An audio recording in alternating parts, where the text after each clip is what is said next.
And welcome to the January 26th, 2021 meeting of the Public Safety and Human Services Committee meeting. It is 9:30 a.m. I'm Lisa Herbold, Chair of the committee. Will the clerk please call the roll? Councilmember Herbold. Here. Council President Gonzalez. Here. Councilmember Lewis. Councilmember Morales. Here. Councilmember Sawant. Here. 4 members present. Thank you, Alex. So on today's agenda, we'll be hearing the appointment of Curry Mayor to the Office for Emergency Management. We'll be hearing a presentation and discussion from the Human Services Department and partners in the Community Safety Initiative. We'll also be hearing a brief update from the Human Services Department on the community safety capacity investment process. And we'll be engaged in another discussion and possible recommendations moving forward on the less lethal weapons draft bill developed based on recommendations from our police accountability partners. And finally, we'll have a discussion only on Council Bill 1199-81 regarding a supplemental amendment to SPD's 2021 budget. Before we begin public comment, I want to highlight the unusual process for deliberations on our less lethal weapons bill. Just want to note for folks who may be listening in or intending to use public comment today on that topic, that any recommendations that the committee makes on less lethal weapons will have to be submitted to the monitor and the U.S. Department of Justice and the U.S. District Court before we have any full council actions. We have to do this because the City of Seattle and the Seattle Police Department are under a consent decree, under the supervision of a consent decree, and we have to meet terms that are laid out in the consent decree that include the review and approval of bills related to police use of force. So under the consent decree, the monitor and the DOJ must review and the court must approve any proposed changes to the use of force in the city of Seattle. So just as a point of information, the bill that we have before us today that we have had several meetings on since the summer will not be moving to full council, as is typically the process. Normally after a committee vote, legislature will move on to full council for the full council vote. That will not happen. After this committee recommendation, then we will be submitting the legislation to the court for the review. And so I see that Councilmember Lewis has now joined us. Good morning, Councilmember Lewis, and we'll now approve our agenda for committee meeting today. If there is no objection, today's committee agenda will be adopted. Hearing no objection, today's agenda is adopted.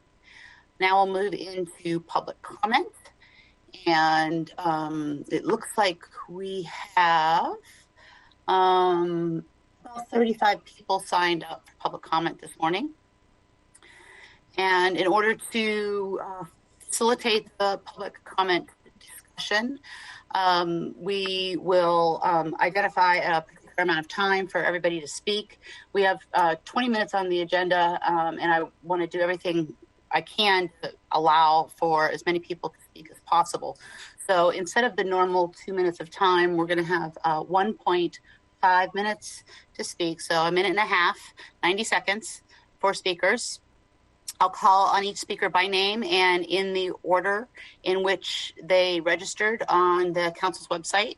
If you haven't registered to speak but would like to, you can sign up before the end of the public hearing by going to the council's website. And this link is also noted on today's agenda. Once I call a speaker's name, you will hear a prompt. And once you've heard that prompt, you need to press *6 to unmute yourself. Please begin by stating your name and the item which you're addressing. Speakers will hear a chime when 10 seconds are left of their allotted time. Once the speaker hears the chime, we ask that you begin to wrap up your public comments. If speakers do not end their comments at the end of the allotted time provided, the speaker's mic will be muted after 10 seconds to allow us to hear from the next speaker. Once you've completed your time and completed your public comment, please disconnect from the line. And if you plan to continue following the meeting, you can do so at the Seattle channel or the listening options that are also listed on the agenda. So again, we have 150 people signed up for public comment in order to allow as many speakers to speak as possible. As I mentioned earlier, I adjusted the speaking time from 2 minutes to 90 seconds. And now if there are no objections, I'll amend the agenda to allow some additional time for public speaking. So again, if there are no objections, I'd like to amend the agenda for 30 minutes of public comment rather than 20 minutes. Hearing no objections, the agenda is amended to allow for 30 minutes of public comment. So next I'm going to begin calling on the speakers present in order to speak. We will start with Howard Gale, followed by Stephen Ramos.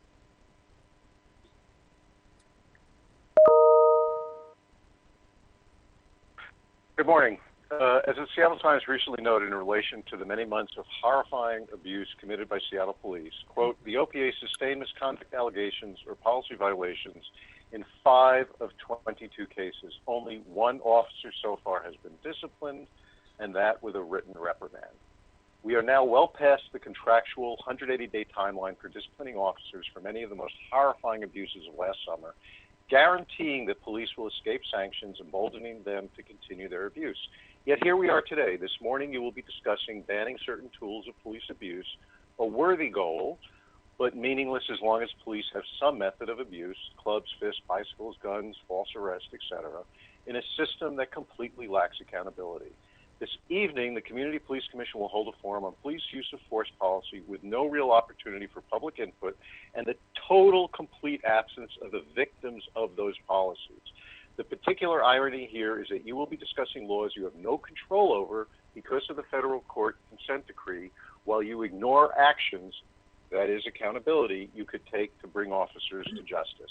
Imagine the city engaging in a policy discussion around domestic abuse, where in the morning they discuss what methods of abuse abusers have recourse to in a system that routinely fails to hold abusers to account, and then in the evening they have a discussion led by experts without hearing from the abused. Please, you must do better. Howard, the next speaker is Stephen Ramos, followed by Kate Rubin. Stephen? Hi, my name is Stephen Ramos. I'm calling regarding the changes being made to the chemical weapons ban. I would like to remind the council that use of these weapons escalated an already tense and horrifying situation, and not only injured protesters, but also those that lived in the homes nearby, and sent many people who lived in Seattle into fear and chaos. Please remember the people that you are hurting, have hurt, and will be hurt by these weapons. Thank you for the time today.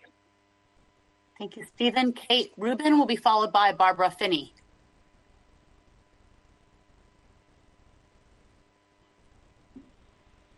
Good morning. My name is Kate Rubin. I'm a resident of District 2, and I'm the Executive Director of Be Seattle. I'm calling today to demand that City Council uphold the ban on crowd control weapons without any loopholes.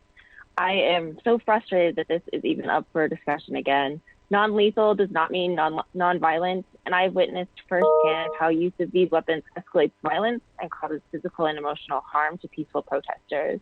Not only is it a massive waste of resources, it will of course put Black and brown activists at further risk. Seattle touts ourselves as progressive, so we need to be leaders and show the rest of the country how to take care of the people. Thank you. Thank you, Kate. Barbara Finney will be followed by Lindsay Anderson. My name is Barbara Finney. I'm a retired registered nurse speaking in favor of keeping the ban as it is. Scientists and the medical community have recently weighed in. The Chemical Weapons Research Consortium, a group of scientists, published an open letter to American elected officials on January 19th, requesting that you leverage any and all avenues to halt current and future use of chemical weapons against civilians, and calling for a complete moratorium on chemical weapons being used on humans in the U.S. On January 13th, the New England Journal of Medicine published an article, Injuries from Less Lethal Weapons During the George Floyd Protests in Minneapolis. It concludes, although the results represent only a single region in worldwide protest, these findings reveal that under current practices, projectiles are not appropriate for crowd control. Keep your original strong legislative ban on SPD having and using these weapons against people, the people you represent. Keep the ban on police use of tear gas, rubber bullets, glass balls, and other so-called crowd control weapons. Black Lives Matter. Thank you, Barbara. Next speaker is Lindsay Anderson, followed by Tara Miller-Berry. Lindsay?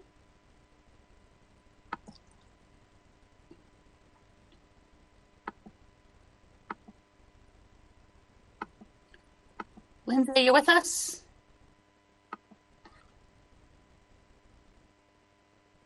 Yeah, if you are with us, you need to hit *6. All right, let's move on to Tara Miller-Berry. And if Lindsay comes back, we'll try to get Lindsay in. Tara? Hello? Hello? Can you hear me? Yes. Hi. Okay. Good day, City Council. My name is Lindsay Anderson, and I am wanting to discuss today because I came to defend the ban on the police force. I really believe that it has been very extreme, the use of the police force on our people, and these are people who are coming to make safe and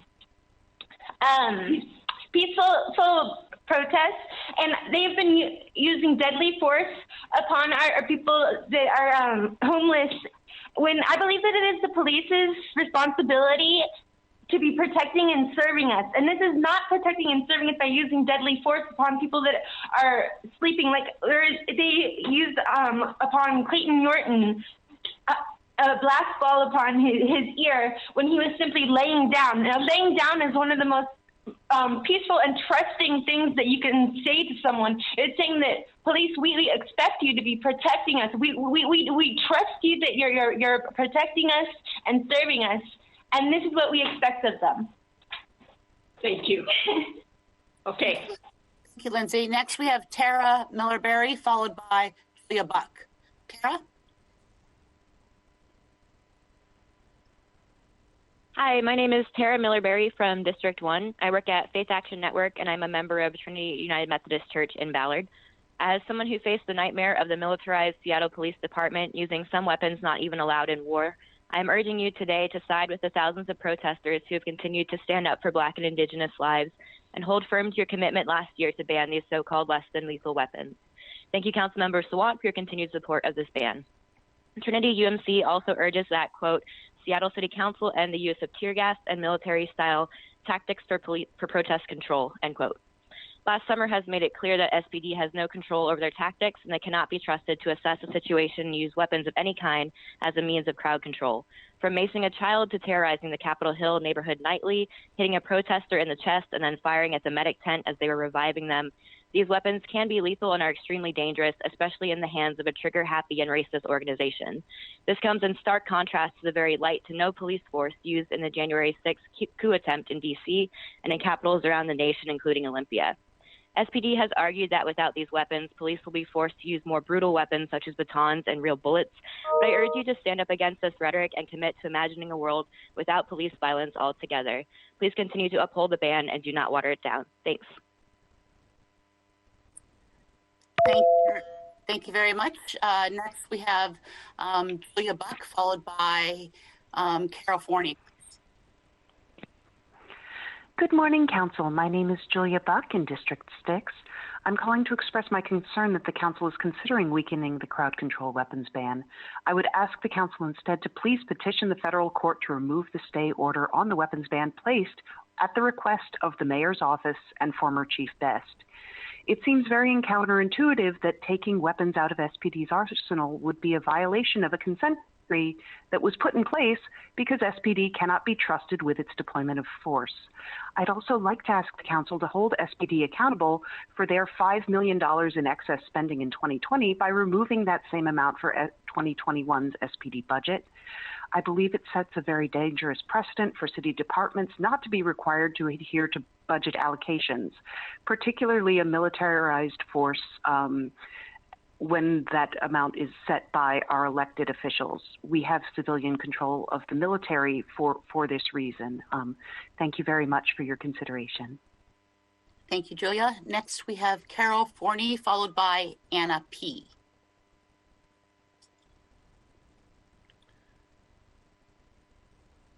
Carol, are you with us? Carol Forney? Not seeing you logged in, so let's move down to Anna P. Anna P., are you with us?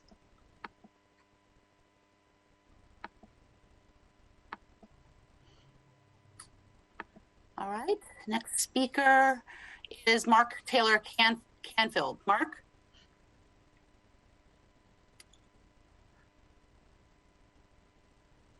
Good morning, Mark.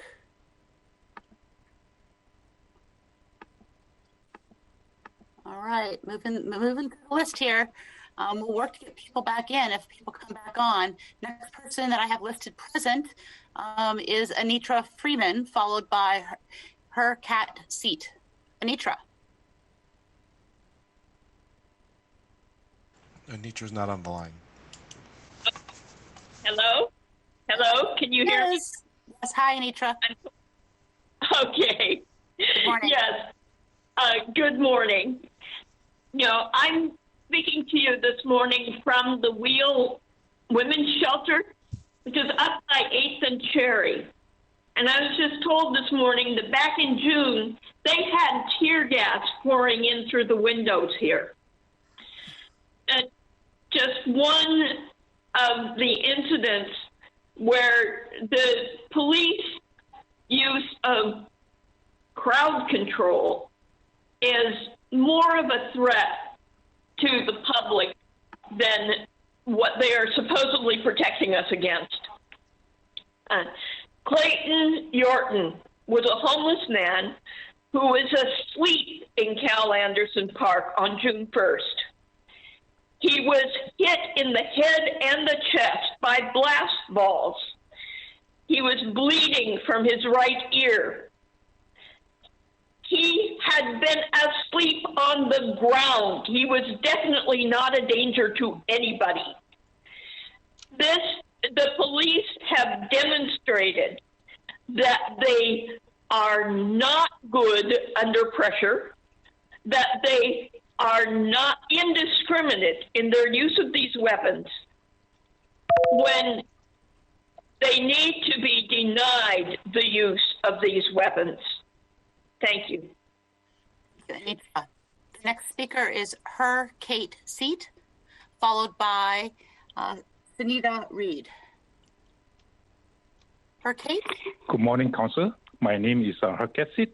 I'm the ERT team coordinator for Tzu Chi Foundations, who has an office at the Seattle, Chinatown.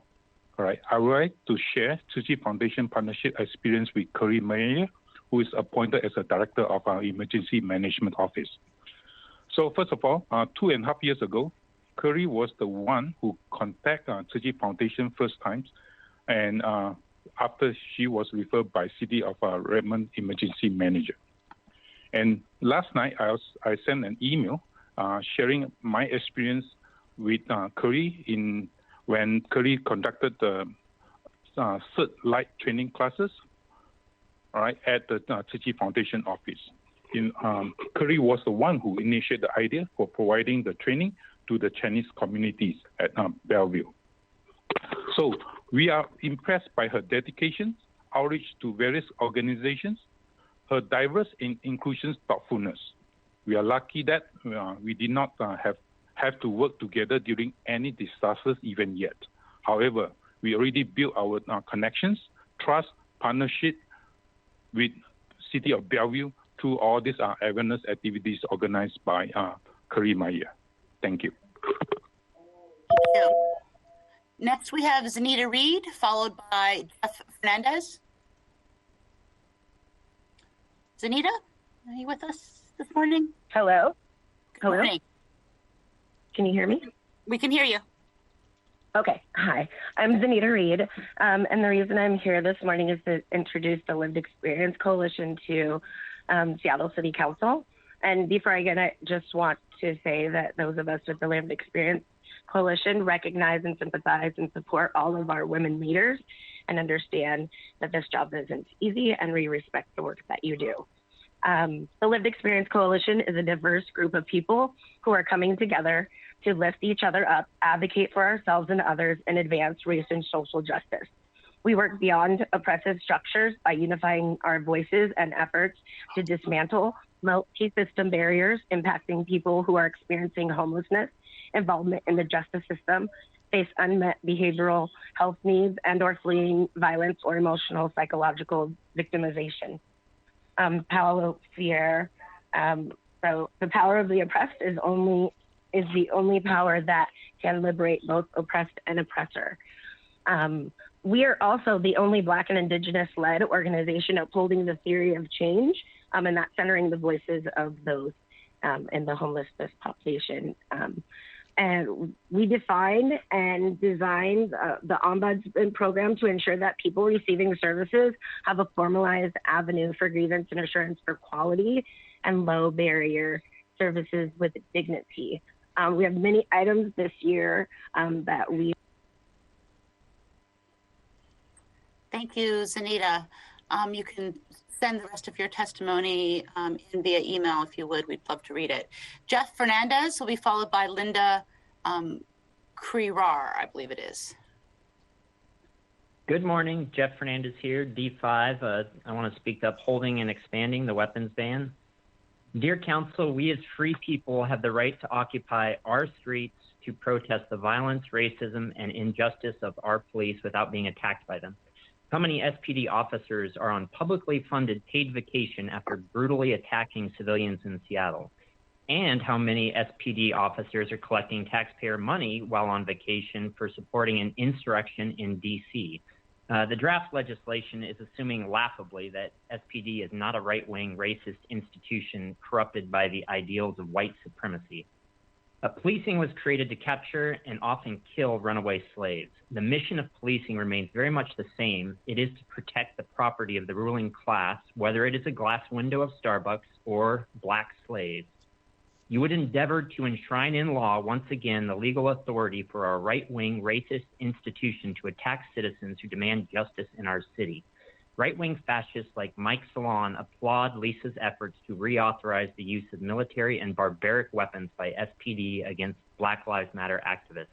Instead of arming and legally shielding our oppressors, I am calling for every cent of the tens of millions of dollars the police spent on chemical attacks, munitions, vehicles, fuel, and overtime used in 2020 to attack BLM protesters, redirect those funds away from the racist SPD and into Black communities. Thank you for your time, especially the leadership of Shama Swant. Thank you, Jeff. Next speaker is Linda Krirar, followed by Benjamin Canide. Good morning. My name is Linda Krirar, and can you hear me? Yes, we can. Thank you. Okay. I'm the director of the State Center of Excellence for Homeland Security Emergency Management with the state of Washington. And we work with and report to the State Community and Technical College. I want to add my support of confirming Curry Meyer as the new director for the Office of Emergency Management. Curry has served as our co-chair for Homeland Security Emergency Management Center since 2016, and she has been a board member since 2014. Over the past 6 years, she has been our driving force with the center's efforts to provide effective leadership and coordination in helping to respond to our educational institution and employers' for effective leadership and coordination in dealing with our educational institutions. We work to develop a prepared and skilled workforce in the all-hazard emergency management field. Curry has been instrumental in helping the center reach its goals as a board member and co-chair and educator. It has been a... Thank you, Linda, for your support of the appointment to the director of OEM. Benjamin Kinnaid will be followed by Emily MacArthur. Benjamin, are you with us? Yep. Great. My name is Benjamin Kinnaid. I'm third year at the University of Washington School of Law, and I'm here to defend the ban on the police use of tear gas, rubber bullets, and blast balls. Over the course of the past 8 months, the Seattle Police Department has demonstrated time and again a childish inability to handle the power of wielding military-style weapons. They have indiscriminately attacked medics, legal observers, members of the media, and protesters on countless occasions. I have personally been tear gassed, pepper sprayed, hit with rubber bullets, and countless glass balls. I did not break any laws, but my body has been left burned, bruised, and abused. I have witnessed the Seattle police threaten violence on a crowd of people for placing flowers on the ground. They have tweeted a picture of a candle for a memorial and called it an explosive device that was used against them. I've witnessed the police throw blast balls at people's heads. One has exploded next to my head. People have gone deaf. People's hearts have stopped. I have witnessed the police brutally arrest people for using sidewalk chalk. The police are acting like grade school bullies. Using these weapons has never been about crowd control. It's been about controlling the voices of marginalized communities. 5 members of the Seattle Police Force were present in D.C. for the insurrection at the Capitol. The head of the Seattle Police Officers Guild blames this insurrection on the BLM movement. These people are deranged and explicitly racist. They are aggressive and weird. We must defend the ban on crowd control weapons, and we must protect the people of Seattle. Thank you, Benjamin. Emily MacArthur will be followed by Sophia Lopez. Emily?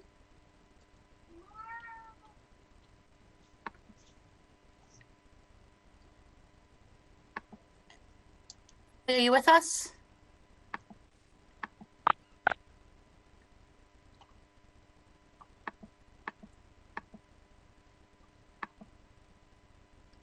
There you are. Emily? If you haven't already, please hit *6.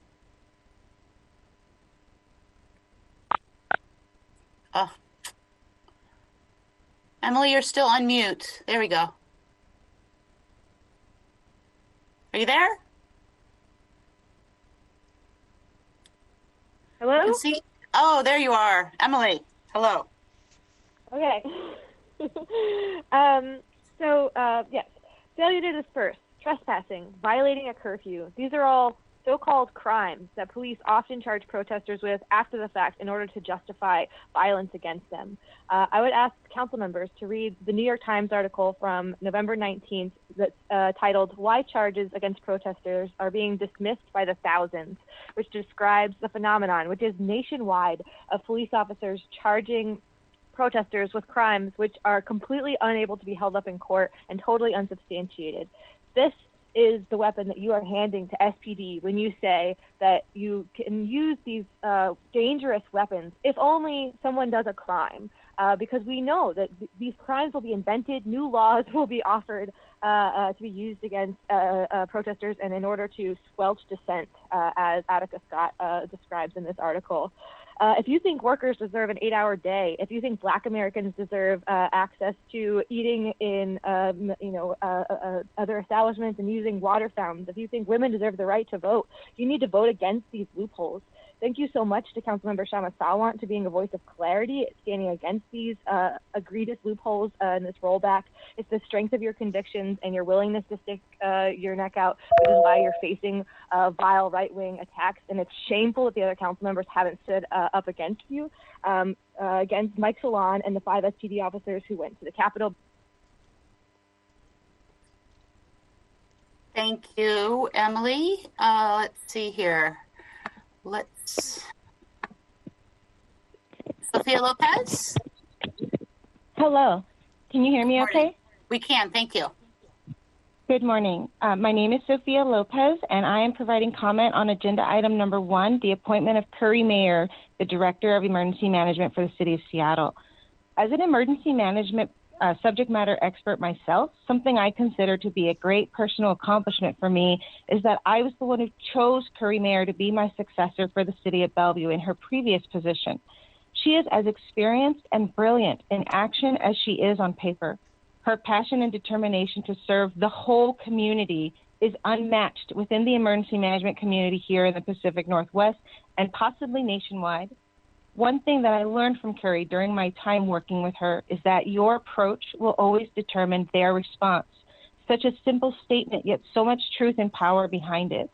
Curry welcomes the tough conversations. She is more driven and determined than anyone I know to upholding the ideals of equity and social justice.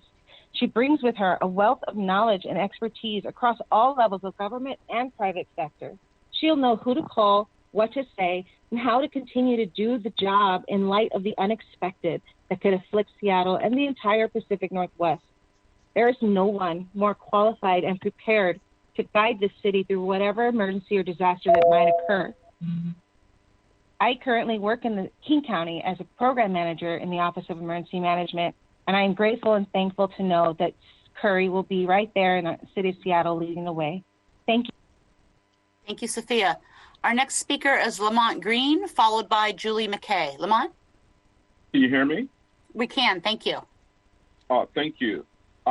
The Lived Experience Coalition is a multiracial organization that is focused on building leadership capacity amongst Black, Indigenous, Latinx, Pacific Islander, and other people of color overrepresented within the current homeless population. The Lived Experience Coalition is completely ran by people who have experienced or currently experiencing homelessness. The Lived Experience Coalition has deep and trusting relationships with our many unsheltered relatives. The LEC has provided much-needed hygiene, masks, medical resources, and other resources to over 400 people experiencing unsheltered homelessness in the last 4 months. Our ask is that the City of Seattle Human Services Department partners with the Lived Experience Coalition regarding the Community Safety Initiative and investment processes. The Lived Experience Coalition can be a huge asset to the city's Community Safety Initiative to ensure that solutions are co-developed by those most impacted, especially our Black, Brown, and Native unsheltered community members experiencing unsheltered homelessness, who often fear interactions with law enforcement personnel and lack trust with outreach workers they don't relate to. Lastly, it is important that we shift the model of development to a recognition that those closest to the problem are often an untapped source of awareness and leadership on the most effective solutions that could work for people in our community.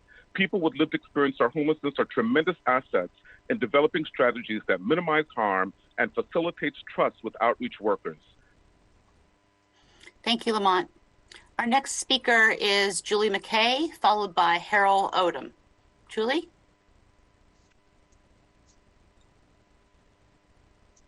You with us, Julie?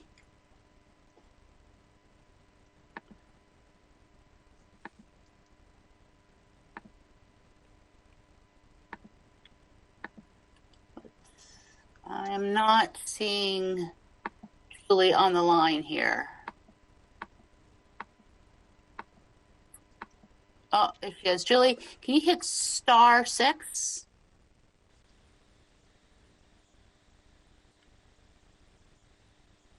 Julie, you're showing as muted.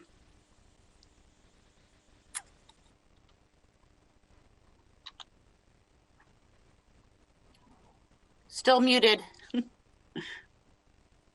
If you have not yet hit *6, Julie, please do so. All right, I think we're going to have to move on to the next speaker. My apologies, Julie, for the technical difficulties. Our next speaker is Harold Odom.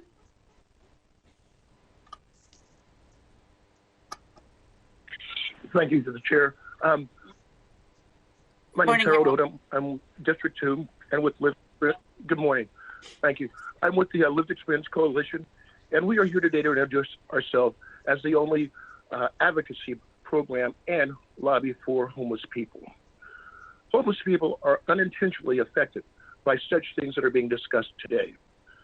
We wish the HSD and the City of Seattle Council to recognize us as that leadership team that will promote homelessness and the well-being of homeless people, not agency, but of homeless people. From the unintentional consequences that we have protests where people are just trying to sleep, get out of the way, and have a night of some type of comfort. We wish to be more of a partner with the city and the HSC department in multiple changes.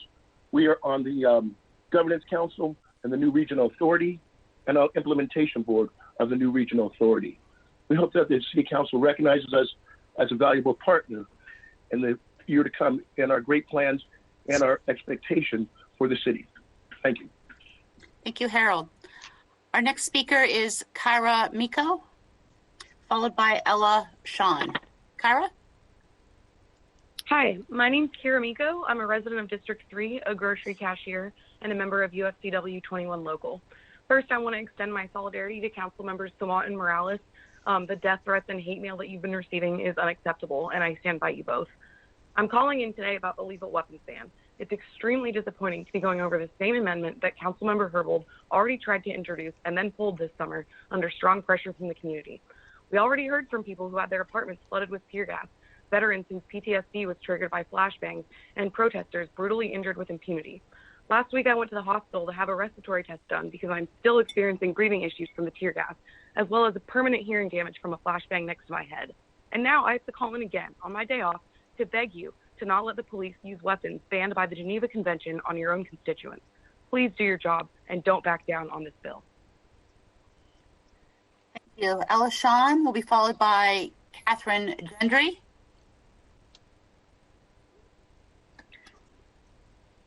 Hi, my name is Ella Sean, and I'm a resident of District 6. I'm calling today to ask that you follow through with your commitments to pull $5.4 million from SBD's 2021 budget. I was supportive of the resolution last summer stating that the council would no longer be backfilling SBD's overtime spending, much of which last summer was used to engage in responding to protesters violently. Council ended up backfilling SBD's coffers last fall by $5.4 million, but also introduced legislation to cut the same amount from this year's budget. By passing that legislation, you will be continuing to honor your word to hold the line against mayors and SBD's unaccountable spending. By putting this money toward participatory budgeting, our city could instead be funding projects that actually promote true public safety. Thank you. Thank you. Catherine Gendry?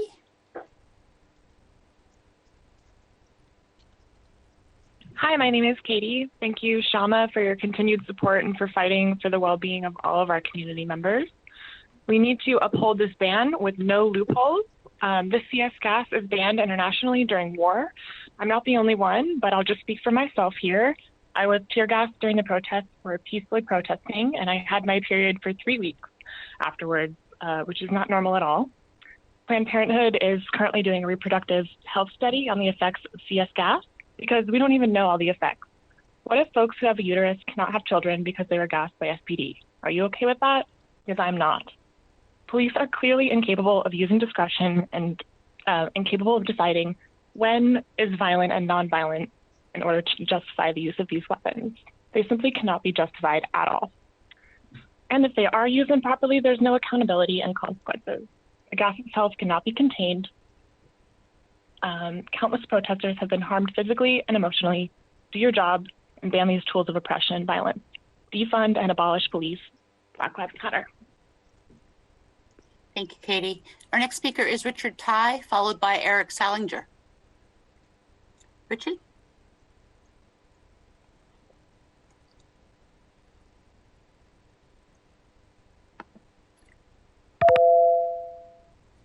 Okay, I believe I'm unmuted now. Yes, you're good. Hi, I'm Richie. Hi, thank you. Hi, I'm Richie Ty. I'm a software engineer living in District 4. I'm calling in defense of upholding the ban on crowd control and chemical weapons as it is. I don't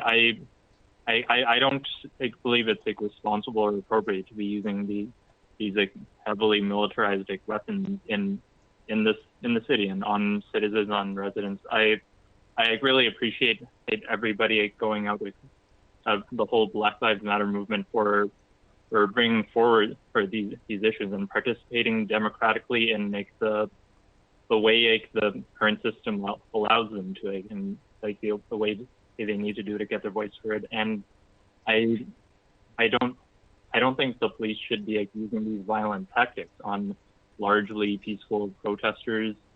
And like if we want to like address as crime, which isn't what these protests are in the first place, like we need to be investing more in the community, in things that will actually help reduce crime instead of just more heavily arming the police, like making things more violent. Like think tools like the tear gas, the rubber bullets, the glass. Sorry, I forget. The glass balls. Like it's escalating the situation, making things. Thank you, Eric. We've got 4 more people signed up for public comment. We have exceeded our time on the agenda, but if there are no further objections, I'd like to. Hello. Hello.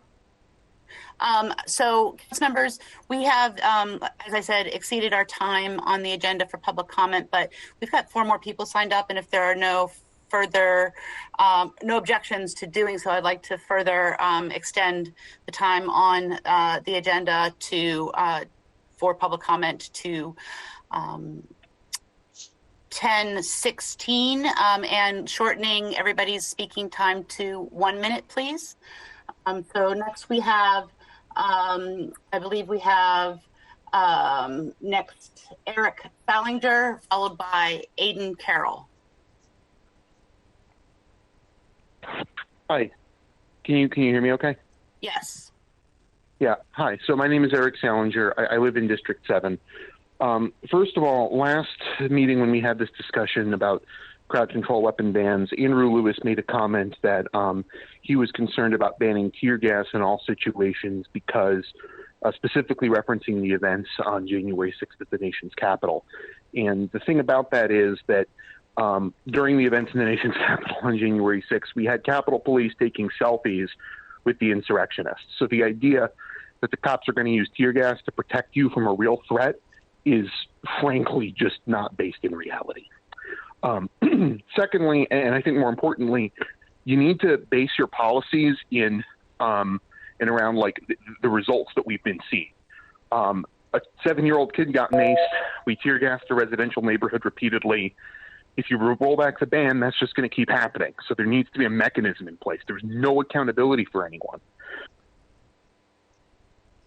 Thank you. Our next speaker is Aiden Carroll, followed by Oliver Miska. And again, your time has been reduced to 1 minute so we can get everybody in. Aiden? Thank you. My name is Aiden Carroll in District 6. I want to echo many of the excellent comments today, especially the Lived Experience Coalition. And I want to thank Councilmember Sawant for her work on this and Councilmember Herbold for her work on the misdemeanor reform proposal, although the media has, the Seattle Times has certainly done its best to distort that. In this case, the most important thing seems to be that the consent decree ought to be a floor and not a ceiling for what City Council can impose in police accountability. We have a new Attorney General and Justice Department turnover, perhaps, who are more interested in police reform than the Trump administration. Certainly, tear gas and blast balls, which I have personally experienced, and plastic, wood, rubber bullets. Thank you, Aiden. Please do feel free to send your testimony in so we can fully appreciate it. Oliver Miska will be followed by, we've got Anna P. present from earlier, the 10th speaker who signed up, who we didn't get in when I called her name. So first Oliver Miska, followed by Anna P. Oliver? Hi, can you hear me? Yes, thank you. Thank you. Hi, my name is Oliver Misk. I'm an educator located in District 3, but longtime resident, grew up in Queen Anne. I am calling today to first thank Krisham Sawant for her support and her leadership to hold accountable City Council to this weapons ban that they promised and have since watered down. I think I've heard a lot of folks talk about the insurrection and the Capitol being used, and I really want to warn Democrats to not be using this as an excuse to increase surveillance and increase policing and the militarized violent policing that we've seen from SPD that has gone ultimately unchecked. And using the far right, the threat to increase enforcement against peaceful and or otherwise protests is not what I think of as the. Thank you, Oliver. Our last two speakers, Anna P., followed by Mark Taylor Canfield. Anna? We're getting another shot here, if you can be here with us.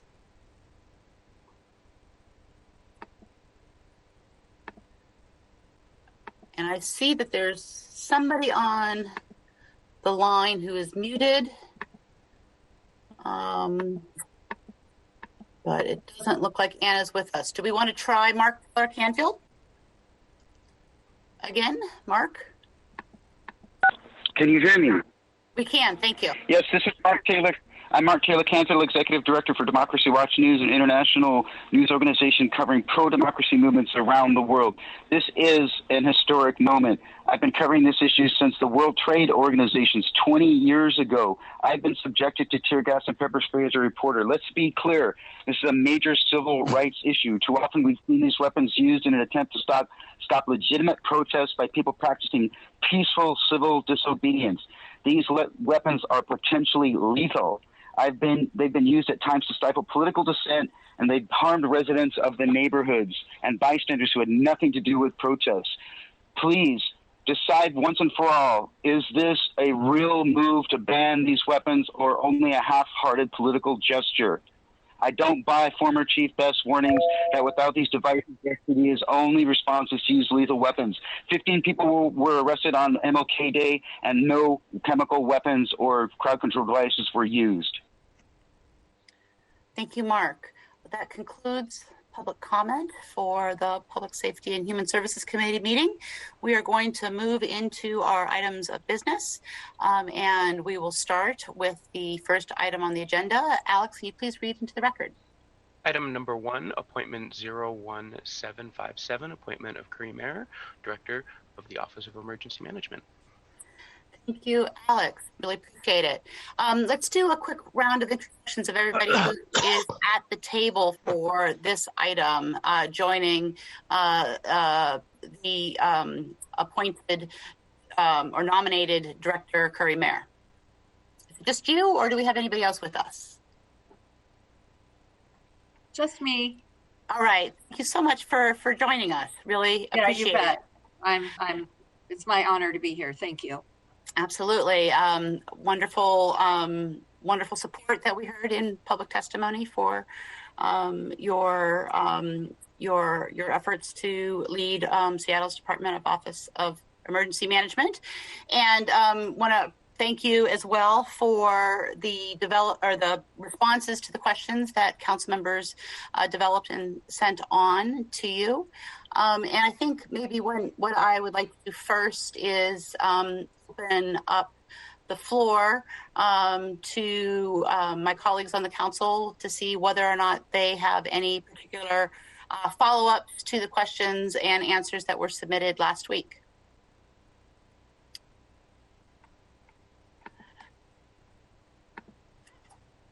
Madam Chair, this is Councilmember Lewis. Councilmember Lewis, yes, thank you. Thank you. I'd actually be, I don't have any follow-up questions, but if there is an opportunity for the nominee to make some general remarks, I would definitely be interested in hearing that and maybe have some follow-ups there, but just very happy she could join us at committee today and looking forward to fully considering her, but I don't have any initial questions.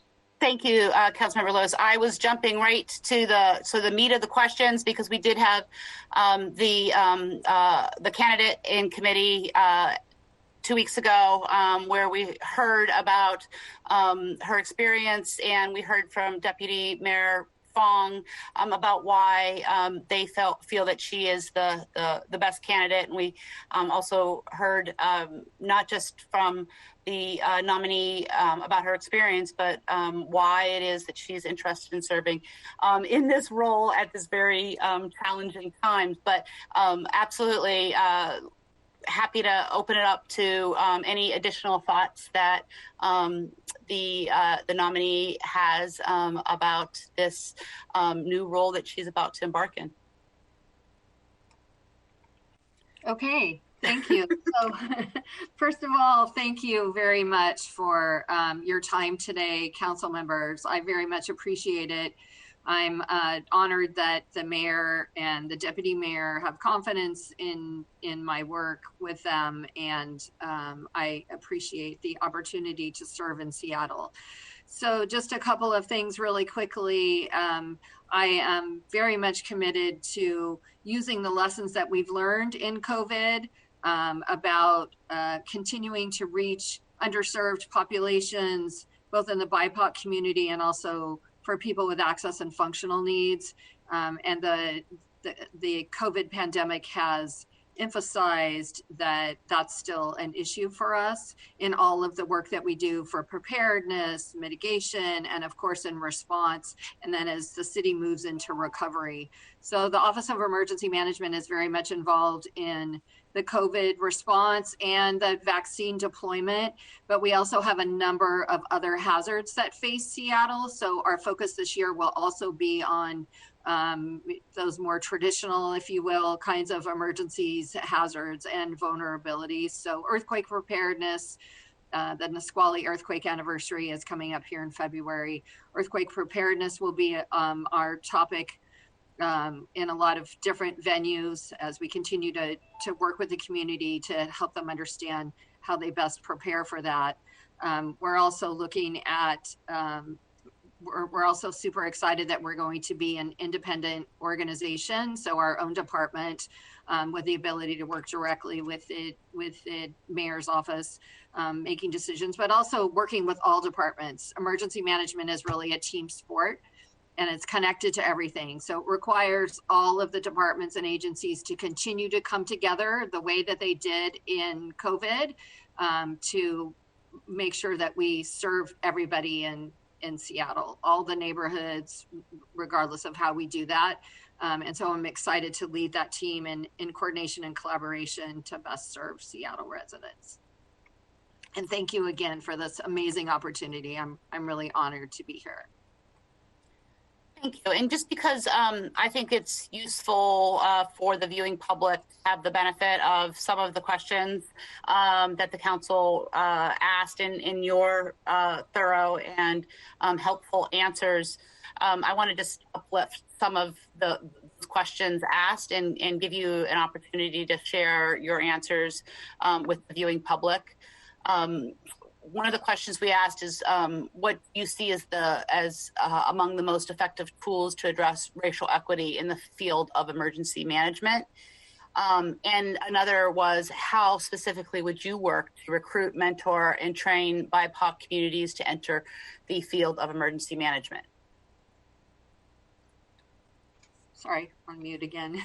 So yes, I'm happy to talk about that. So in addressing racial equity, in preparing for, responding to, or recovering from a disaster, it really starts with understanding how systemic racism has adversely impacted BIPOC communities and other vulnerable populations. So those with access and functional needs as well, because everything that impacts people's daily lives and things that make it hard for them to get services or do the things they need to do, whether it's access to education or transportation or health, all of those things that impact your life also impact your ability to be resilient, which is really what emergency management is about. So if we're not addressing those things, then it would be impossible for us to help people be prepared. So it means that we learn and understand what a community needs and believes is important, and then work with them to help them understand what are the vulnerabilities and the hazards that they face.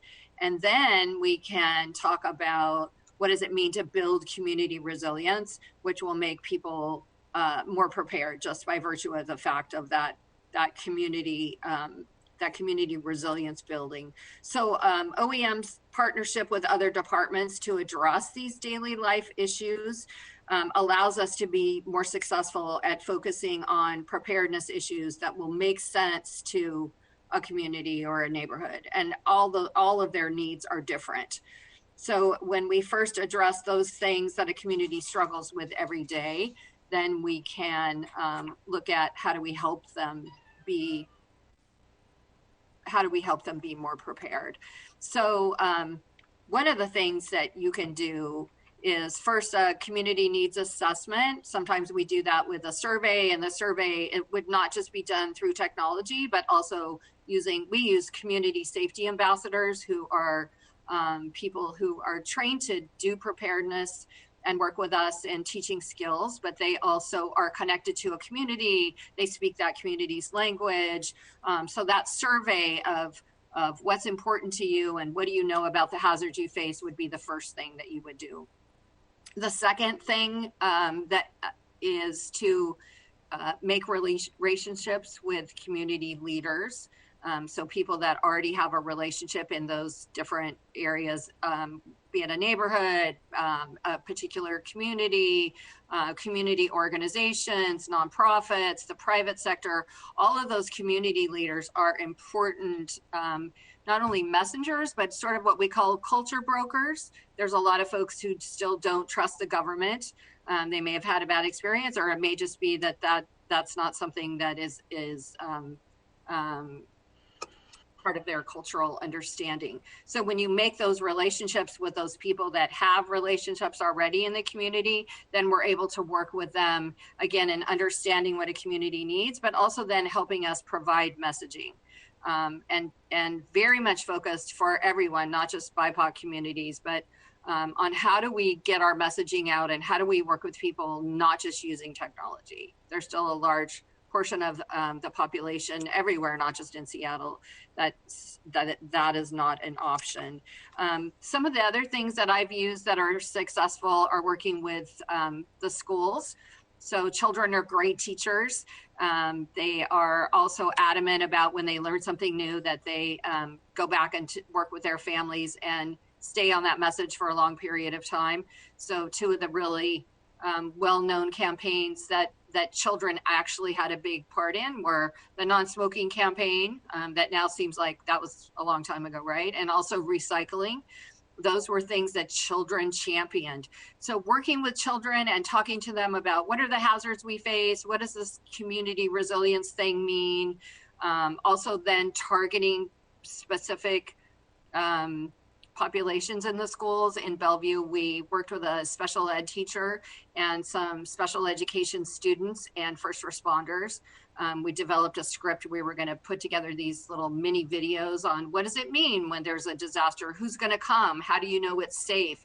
What does a place of refuge look like? What does it mean to do sheltering? So starting with really brief, short, targeted messages through children often is super successful and is something that I've used in the past. Also, the community emergency response team training that you've heard about that grown-ups use, teenagers are often very successful in that program, and then they carry the message forward. So those are just a few of the methods that I've used for reaching vulnerable populations of all kinds. Thank you so much. And not seeing anybody come off mute. Councilmember Morales. Oh, sorry. I thought we were supposed to be using the raise the hand feature, so. Council President, get her hand raised first. Go ahead. Absolutely, Council President. Thank you. Just really quickly. So I reviewed some of the materials in terms of the responses that interim director, Mayor, provided to the committee. Thank you so much for those detailed responses. I would like to get a little bit more of an understanding of how you are going to approach language competency within the Office of Emergency Management. I saw that you referenced it essentially once in the context of preparedness and getting emergency information out to non-English speaking populations or limited English speaking populations. But it has long been a concern of mine that particularly in the Office of Emergency Management, we don't seem to have a strong strategy and work plan to ensure that all components, all business lines of work that is being done by the Office of Emergency Management has a language and cultural competency perspective. But I really want to focus on that language component. And you know, I continue to be concerned that our focus around integrating language competency at OEM seems to be limited to the preparedness aspect as opposed to throughout every aspect of the Office of Emergency Management. Okay. So if I'm understanding your question, it's about how to integrate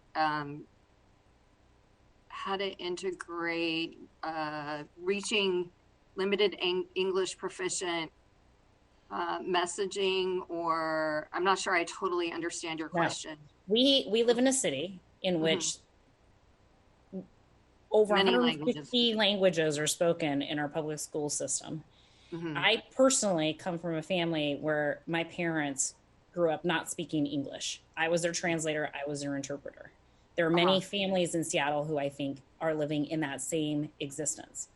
Yeah. The Office of Emergency Management, you know, does a lot of resiliency work. They do a lot of preparedness work. They do alert work. In other words, there's an emergency happening right now. This is what you need to know. Yes. You know, as a clear example, when the Ride the Ducks massive fatal crash happened on the bridge, on the University of Washington bridge, those were mostly foreign students whose family members, and many of them didn't speak any English. And we had a heck of a time scrambling to try to figure out who was going to translate and who was going to interpret. And we were doing that in real time. Now, I think we've learned some lessons from that, but I still feel like that is the sort of component around language access and understanding that people in the city of Seattle receive and process information in a language other than English. That culture, I feel like it's still not getting baked into the Office of Emergency Management. And when it is being talked about in terms of the work that Office of Emergency Management does, it is, in my experience, been very limited to notifications or to you know, the preparedness bucket only in terms of language access. I would like to get a better understanding of what your strategies are going to be, or whether you're going to prioritize ensuring that there is language access in other aspects of the work that Office of Emergency Management does. Okay, thank you. So, so one of the programs that we use currently that can be expanded beyond preparedness is the use of community safety ambassadors, who are community members who speak other languages and are connected to different parts of the community, who can translate not only ahead of time, but also in real time with different communities. So we have focused mostly on using them in preparedness and in messaging, as you described.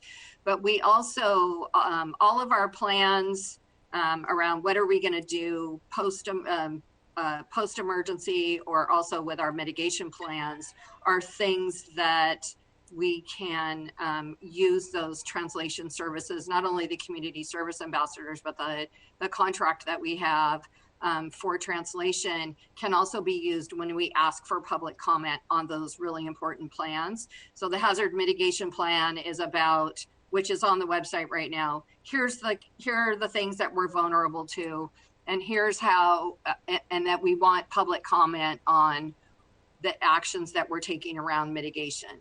All the rest of our plans are also posted for public comment. So we can use those, we can use those community service ambassadors and also our translation services to translate those plans so that we have that access to translated for those other pieces of emergency management, not just preparedness. So the mitigation, the response plans, and how we do emergency management in general. We ask for public comment on everything that we do. So you're right, making sure that people who speak languages other than English also have access and know about those plans is really important. It also then would require us to take those plans to people and not just post them. So they're not just on the website, but that we're actually meeting with community groups and saying, hey, you may not be aware of this, but there's a hazard mitigation plan. First of all, what is hazard mitigation in words and with experiences that they understand, and then asking them, this is how that might affect you, and how would you engage with us, or what are the things that you would change? What makes sense to you? What is like, that isn't going to work at all. But I see that as probably the most effective way to do that language translation is in those other areas, as you mentioned. And you're probably aware there's also, there was a bill about 2 years ago now that required that all of what we do in emergency management, including messaging, needs to be translated into the top languages in a jurisdiction. So that either 1% of the population or 1,000 people, whichever is smaller, are the languages that you have to translate what you do in emergency management for those communities to engage. So it's definitely a challenge, but not something that we can't do or something that we're not striving to do. So thank you for that question. And let me know if you need more detail. Thank you, Curry. This is an area that I know Council President Gonzalez might have some additional follow-up on, okay. So appreciate that. Councilmember Morales. Thank you. Good morning. I am interested in a different preparedness question, particularly around the unreinforced masonry issue that I'm sure you know we've had many studies done here in Seattle, and as somebody who represents the Chinatown International District, where we have, I think, at least 100 buildings on the list of problematic structures. I'm really interested if you have thoughts on this question of what steps the city can take, both immediately and in the long term. You know, when we're talking about the cost of doing retrofits in some of these buildings, it's substantial, and given that so many of the residents of these buildings are low income, you know, raising the rent to cover the cost of a loan to make these sorts of repairs is really not an option. Mm-hmm. So I'd be curious to hear your thoughts again, and just give you an opportunity to share that in this forum as well. Sure, absolutely. So, you know, so there are a lot of unreinforced masonry buildings in San Francisco. I'm from California, so I'm very familiar with the efforts that happen in California. And then also here in Seattle, URMs have been studied, and we've been attempting to deal with the issue of how we remedy their danger for about 50 years, so way longer than any of us have been around. And there really is, as you mentioned, a very high cost for retrofitting these buildings. So we've never really identified a solution that would effectively incentivize private building owners to seismically retrofit their buildings voluntarily. And attempts to implement voluntary retrofitting of URMs in California proved to be really unsuccessful. So most likely a mandatory retrofit ordinance is going to be the path to making sure that, there's more than 1,100 URM buildings in the city of Seattle. And some of this reluctance to this mandatory ordinance is exactly what you stated, and that it's expensive. And the worry is always that the building owner will then pass that expense on to the community and raising rents, and that's not a good solution either. There's also over 2,000 affordable housing units with URM buildings here in the city of Seattle.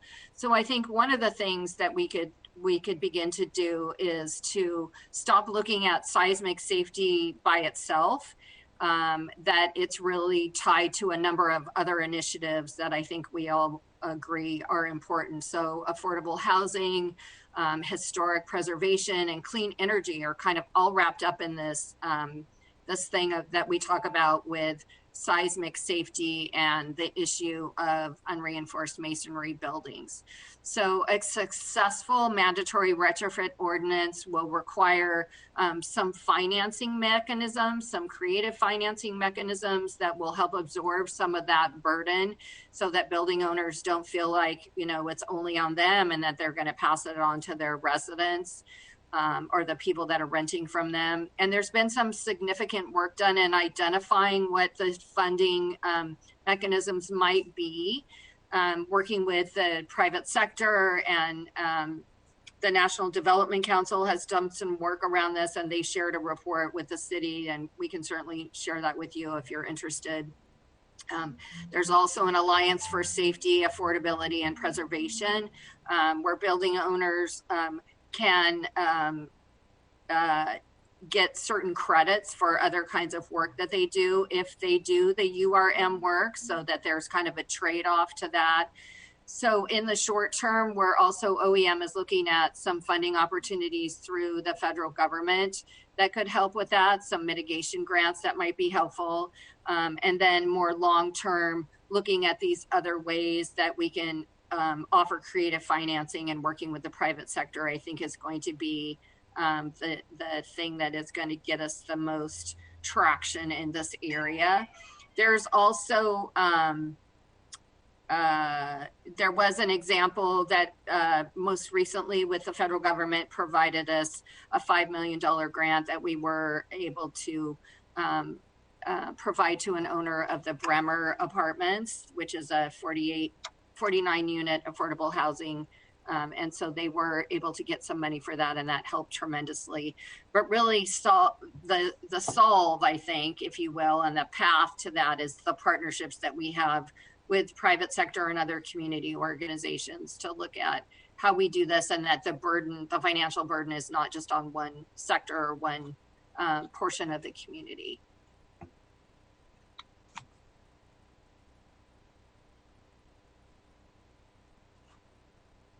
Thank you, Councilmember Morales. Just a follow-up on that question. I also had URM buildings on my list of things to talk about. This is a topic that I know a couple years back, the entire land use committee wrote to the executive out of concern that this topic was not on the work plans for the Seattle Department of Construction and Inspections for developing a program to address the many studies that have been delivered over past years related to how to begin dealing with unreinforced masonry, seismic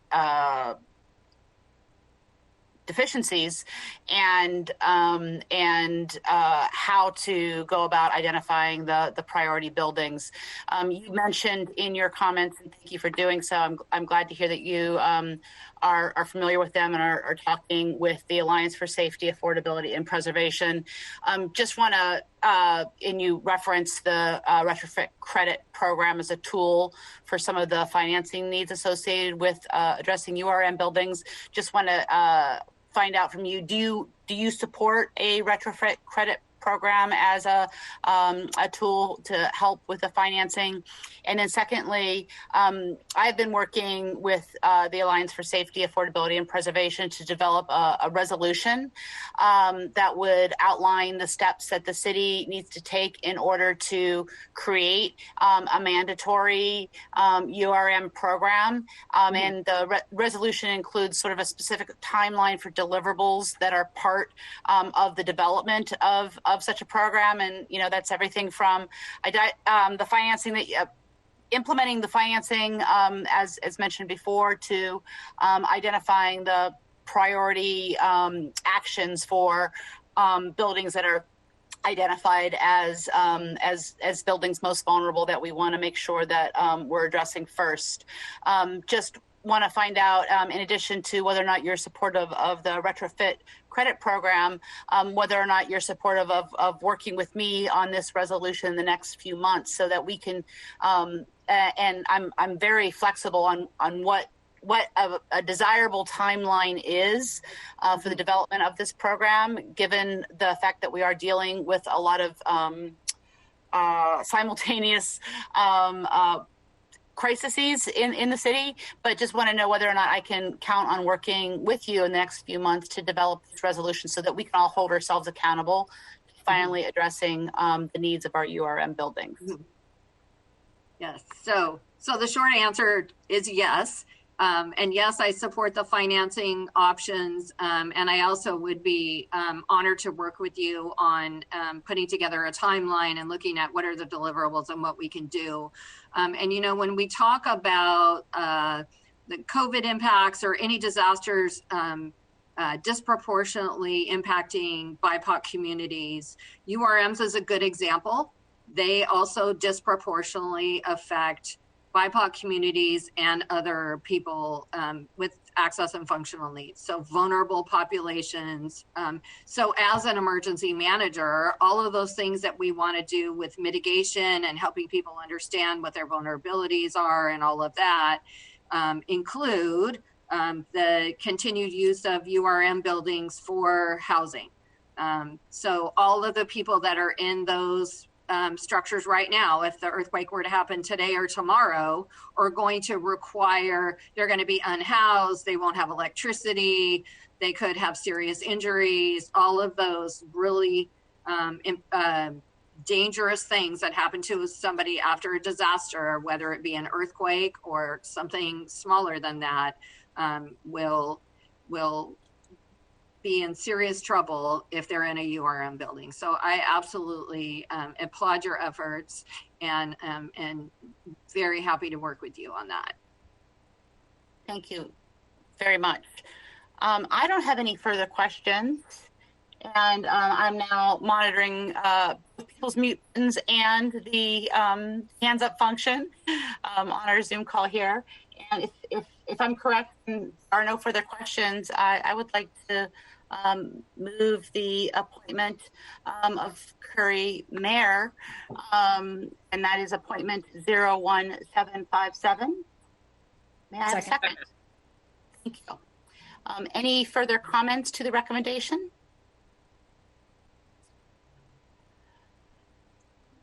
Seeing no further comments, just want to again thank Interim Director Mayer for her willingness to serve. And with that, I'd like to please call the roll on the recommendation. Council President Gonzalez. Aye. Councilmember Lewis. Aye. Councilmember Morales. Yes. Councilmember Sawant. Yes. Councilmember Herbold. Yes. 5 in favor. Thank you. And this appointment will move on to the City Council full agenda on Monday. This is right. It's Monday, March 1st. Alex?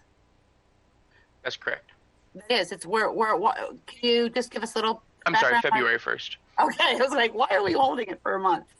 All right, thank you so much. So this will move on to a full council this coming Monday, February 1st. Thank you so much. Let's move on to. Thank you very much. Oh, absolutely. Thank you. Appreciate you being with us. And you are invited to join us on Monday. Alex will fill you in on the details about that. Okay. Thank you again. I'm really honored. I so appreciate your time. Thank you. Bye-bye. Bye-bye. All right. Moving on to item number 2 on the agenda. Alex, can you please read it into the record? Agenda item number 2, Seattle Community Safety Initiative. Fantastic. Thank you so much. I really appreciate everybody's patience. And if we could just start off perhaps with a round of introductions of everybody who is joining us for this eagerly awaited presentation on your really important work implementing the council's policy objectives as it relates to supporting community-based public safety interventions. Hi, I'm Dominic Davis from Community Passageways, aka Coach Dom. Well, thank us for having an opportunity to present to you guys. I just want to open up real quick with a couple of quick statements, and then I'll digress to my team. We are four community-based organizations, 4 different community-based organizations under 4 different banners that have been doing work in the community for a very long time. We've been doing this work in the community for such a long time, the effects that we've had in the community have been great, but we've been working in our own silos. And so due to COVID, the uptick of violence, the things that our community are facing, we decided, let's come together and work together as one big unit, as one big team. So what you're seeing is community organizations coming together out of their silos and working as a unit to address gun violence and gang intervention processes in our community. So I want to say, first of all, we are the community. We live in the community. We grew up in the community. We are part of what we are doing. This is not a job. This is not just an initiative. This is not just work. This is our lifestyle. And so you're seeing all these people come together to work together to heal the community that they've been in for their whole life. And all the people in the community we are so connected to that we are grounded in this work so deeply. I want to say thanks to HSD for supporting this work in this gun safety work, this gang intervention work at a high level. We have a good relationship with HSD, and HSD has been a powerful partner in this work and moving this work forward. I'm going to go ahead and hand the baton off over to Paul Patu and let him start the presentation. Thank you so much. And I'm just hoping that before we launch into the presentation, can we just do a real quick go around of introduction, just so we know, based on the faces that they're present, who's here for this particular panel discussion? If that's okay. Yeah, that's fine. Hello, everyone. This is Paul Patu. I'm Chantel Patu. And we are the directors and co-founders of the Urban Family. It's good to be here. Hello, everyone. I'm Marty Jackson. I am the Southeast Network Executive Director for the Boys and Girls Clubs of King County. Hello, my name is Martin Lawson. I am the Director of the Community Passageways Community Support Team, and I'll also be functioning as the Executive Director of the Seattle Community Safety Initiative Central District Hub. Hello, everyone. My name is Marvin Marshall, and I'm the Violence Prevention Director with the YMCA, and I currently oversee the Alive and Free program and will be a part of the West Seattle Hub.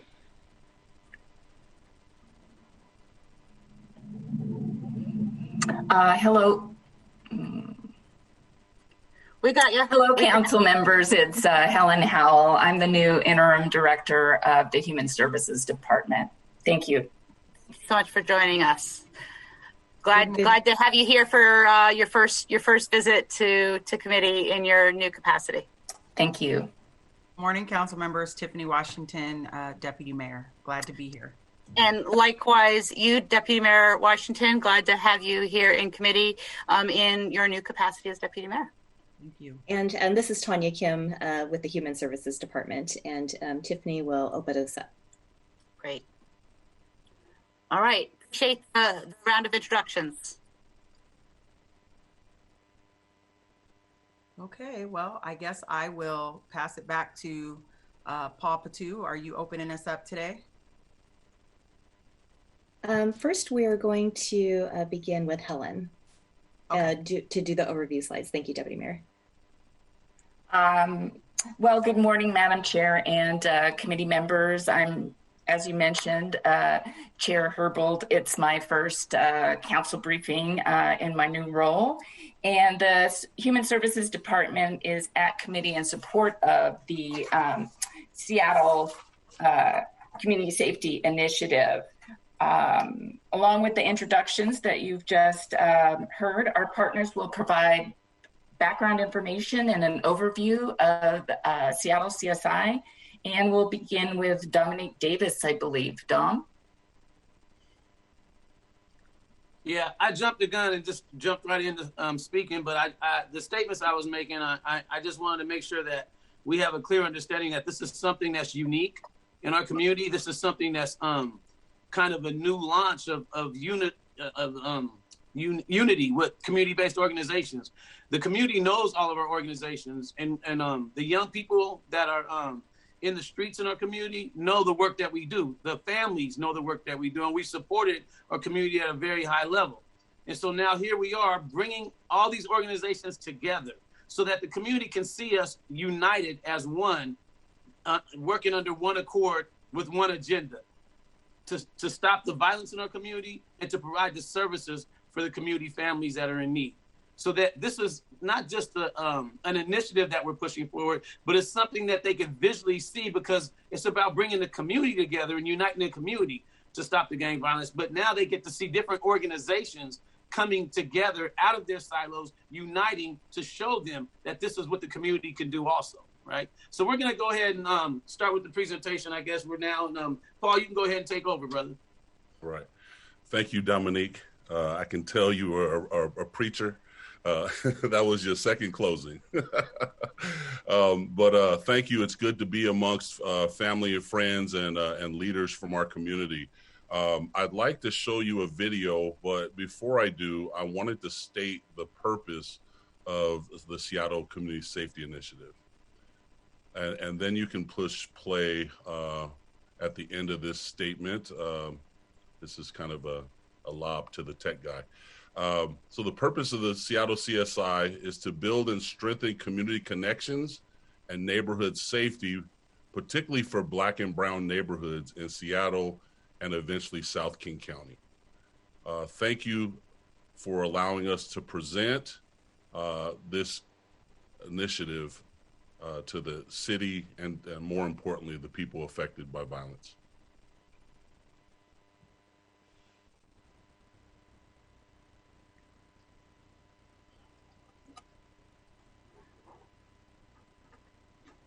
Push play on the the video.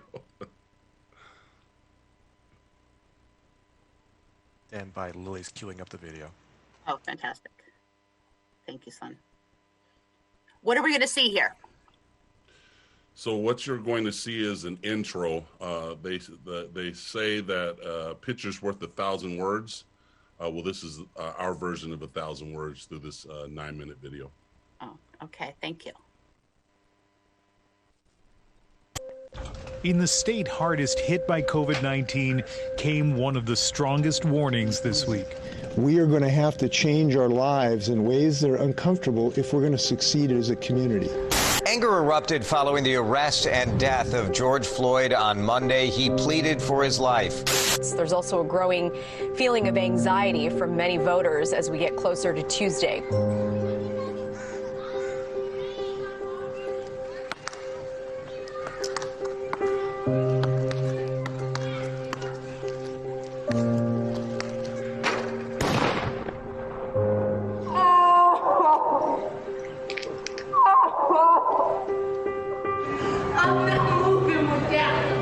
We know that one person, at least one person, was shot. Neighbors say that victim may have gone into the school for help. Boom, boom, boom. You understand? It looks as terrifying as it sounded. A young man opening fire in a crowded playground. People running for their lives. Whoever did this to my son, that baby needed a hug. And we got to make sure that his name is not dragged through the mud like this was just some kind of gang-related, gangland And again, shooting. this happened around 3:15, right at 22nd and Union, near that area. Poor baby was only 19. He didn't even make it to 20 yet. It's too many young kids getting killed in these streets. We need to do something about it. It's getting to be out of hand. There is a movement in the United States of young people who I am very proud of, who are dealing with the structural issues that need to change if we're going to be a better society. But there is this political ploy to try to pit police brutality and police misconduct against black-on-black violence. But it's a fiction. It's all connected. When you think about decades of failed housing policies and poor educational structures, when you think about persistent unemployment and underemployment in a community, when you think about poor health care, and then you throw drugs into the mix and duffel bags full of guns, little wonder that you would see this culture of violence emerge. But the solution is mining the assets that's there in the community, to have a strong community component in the collaboration around violence reduction. They're there. Bring them together with law enforcement and the private sector and the city with the one aim of reducing violence. But make sure that that community component is strong. Because that old adage that comes from Burundi is right. That you do for me, without me, you do to me. As a system, we have to look at, we're suspending far too many black boys. What do we need to do? What do we need to do differently? I'm tired of seeing a lot of people being murdered over stupid things. I don't want that to be my story. From the incident with George Floyd to the incidents at the Capitol, institutionalized racism has divided us for too long. All of these things that have transpired this past year, for those of us who are people of color, and I'm going to say black and brown people, we've been experiencing institutionalized racism and internalized oppression for a long time. And so these incidents really have brought light to the situation. I think people are paying attention to it. Maybe I think white people are paying attention to what's happening right now. We can't have people come from outside of our communities thinking that they have the answers for the problems in our community. When are we going to be able to take the onus on what happens in our community? We have the solutions. You know, we are the oppressed people. It's been said that it takes a village to raise a child. When I was growing up, I could be corrected by my mother, my father, my aunt, my uncle, and sometimes even Big Mama. Now more than ever, particularly with black and brown communities, we need to pull together. We need to be our own safety. We need safety that comes from the inside out. I mean, we grew up in here. We have heritage here, we have history here, and we just want to come back to these neighborhoods that we grew up in and restore that sense of peace, that community, that connection.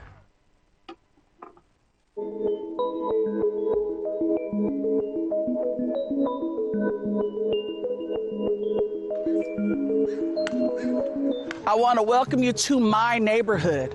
It's bigger than the work, you guys. I grew up in this neighborhood. Rainier Beach is known for it to be rich in human resource. We are known to have rich culture here. And not only did I graduate from here, I came back to work in this neighborhood.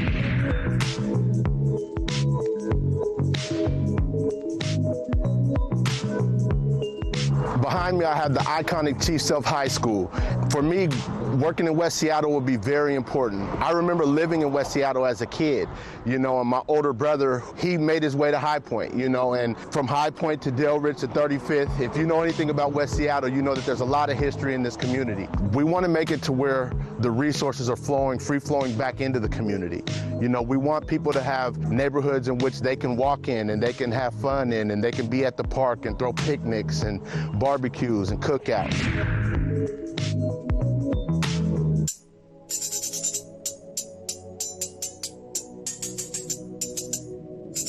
So the historical significance of being located right here, this church has been in this community for 47 years. Prior to the gentrification, prior to the community being driven out to South King County and other areas further away, this whole area was African American. This is the Central District. It's changed a lot now. The demographics of this area look nothing like it looked when I grew up, when we used to run on these streets. Man, we're overwhelmed with joy about being able to come back here, do this work in this community, and do this work with members who are from this community, who know the history of this community, are invested in this community, have family members here.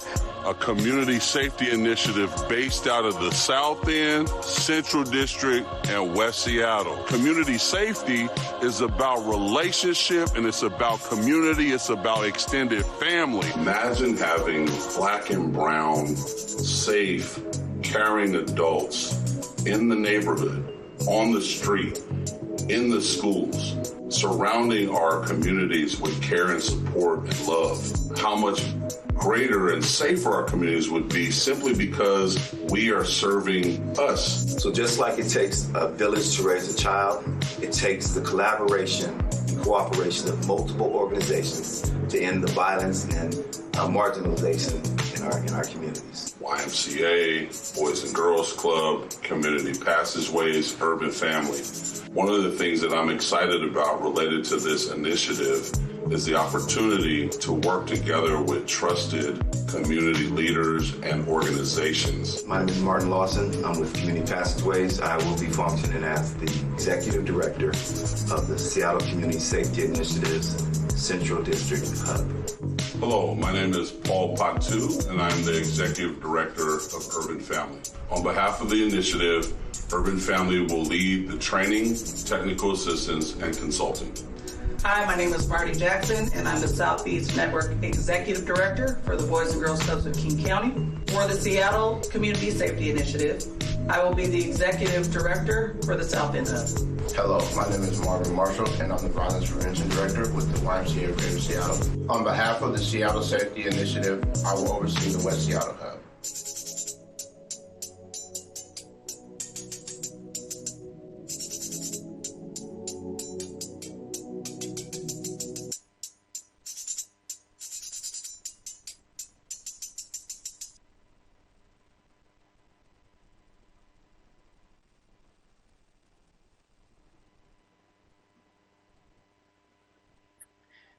Thank you. As you say, a picture is worth 1,000 words. Let's. I believe that we also have an accompanying slideshow that we're going to go through. Yes. We can start off with background. There we go. Thank you. Absolutely. Thank you. Harold Balt. So I want to first say I am deeply, deeply honored to work with my colleagues in the initiative. In truth, we all know each other, and we found each other again in the perfect storm that was 2020. 2020 was difficult, very difficult for all of us. COVID-19, George Floyd, and the election to cap off the year. It really put a demand on community folks like ourselves to really pull together and to figure out what we can do on behalf of the people that we serve. And so, you know, the intention was to really focus our efforts on the idea of power to the people, and the emergence of Black and brown grassroots leadership emerged during this perfect storm, if you will. And it really helped to forge our will to work together. We can't change a lot of the things that are outside of our control, but what we can control is how we react to them. And so in honor of this, I just really honestly moved by the video, even though we put it together. Just the images of our neighborhood and all that this year has produced, or last year has produced. I think in closing and to move us on, I think the place for Black and brown communities before we can move on is really healing, and us really grounding ourselves in healing, and that starts with working together. Hashtag move together. And so I'd like to introduce the members of our initiative, and we'll start off with Marty Jackson from the Southeast Network, South End Safety Hub. Marty Jackson. Hello, everyone. I'll be brief. I'm Marty Jackson. I'm the Southeast Network Executive Director for this safety net over at the Boys and Girls Clubs of King County. I am, as you see from the video, born and raised in Southeast Seattle, particularly the Rainier Beach neighborhood. I'm not just a practitioner in this work, but I'm also a mother and grandmother of young people that also go to school in the South End over at South Shore, and also graduates of Rainier Beach High School. So it goes much deeper than me. These are our family roots, generations of young people who grew up in the same neighborhood I grew up in. And to have the honor to be able to work in the neighborhood for a number of years has it definitely served me well, in especially addressing some of the issues that we're facing right now. Thank you. I'll go ahead. I'm going to lead it to Marvin Marshall. Hello, everyone. As was stated, my name is Marvin Marshall, and I am the Director of Violence Prevention Programs with the YMCA. I currently oversee it Alive and Free. And for me, this work is very, very important because I'm forever impacted by these issues. You know, I am a Seattle native, born and raised. I've lived a little bit of everywhere in Seattle, from the South End to the CD to West Seattle, you know, and I feel that it's very, very important for us to be working together because a lot of times we all do great work in this industry, but it's siloed work, you know, and so to be able to break down those walls and come together, you know, I've seen these folks do great work you know, laterally, but as we're all sitting at the table together, I think that creates, you know, a unity that we'll get a lot further with, you know, as opposed to being divided, you know, but I'll pass it along to Martin Lawson. Thank you, Marvin. The Seattle Community Safety Initiative is actually part of the larger Seattle Peace and Safety Initiative, which is a collaboration of community elders and about 20 Black and brown nonprofit providers that serve the Black community in areas such as employment, housing, mental health and wellness, reentry services, educational opportunities, financial literacy, and family support services. And all of these services will be provided in the hubs that will be located in the Central District area, the South Seattle area, and also West Seattle. These initiatives were started to coordinate grassroots community prevention, intervention, and post-incident services in response to youth and domestic violence actions. We are currently in the process of surveying the neighborhoods where the hubs will be located. And we will also be surveying groups like the Madrona Moms, the Mount Baker Moms, and the Rainier Beach Coalition to introduce ourselves to those groups and get community feedback and input. We are passionate about this work. Like Dom stated earlier, we are passionate about healing these spaces where we are located and have been located for generations. And we are working hard to create and maintain an effective and sustainable alternative to the traditional forms of policing that have been harmful in many ways to our community. So we are looking to nurture and encourage community-led and centered efforts to ensure community safety. With that being said, I'll pass it back to Paul Patu. Thank you, Marty Lawson. Urban Family was co-founded by Chantel and I. We are a husband and wife team.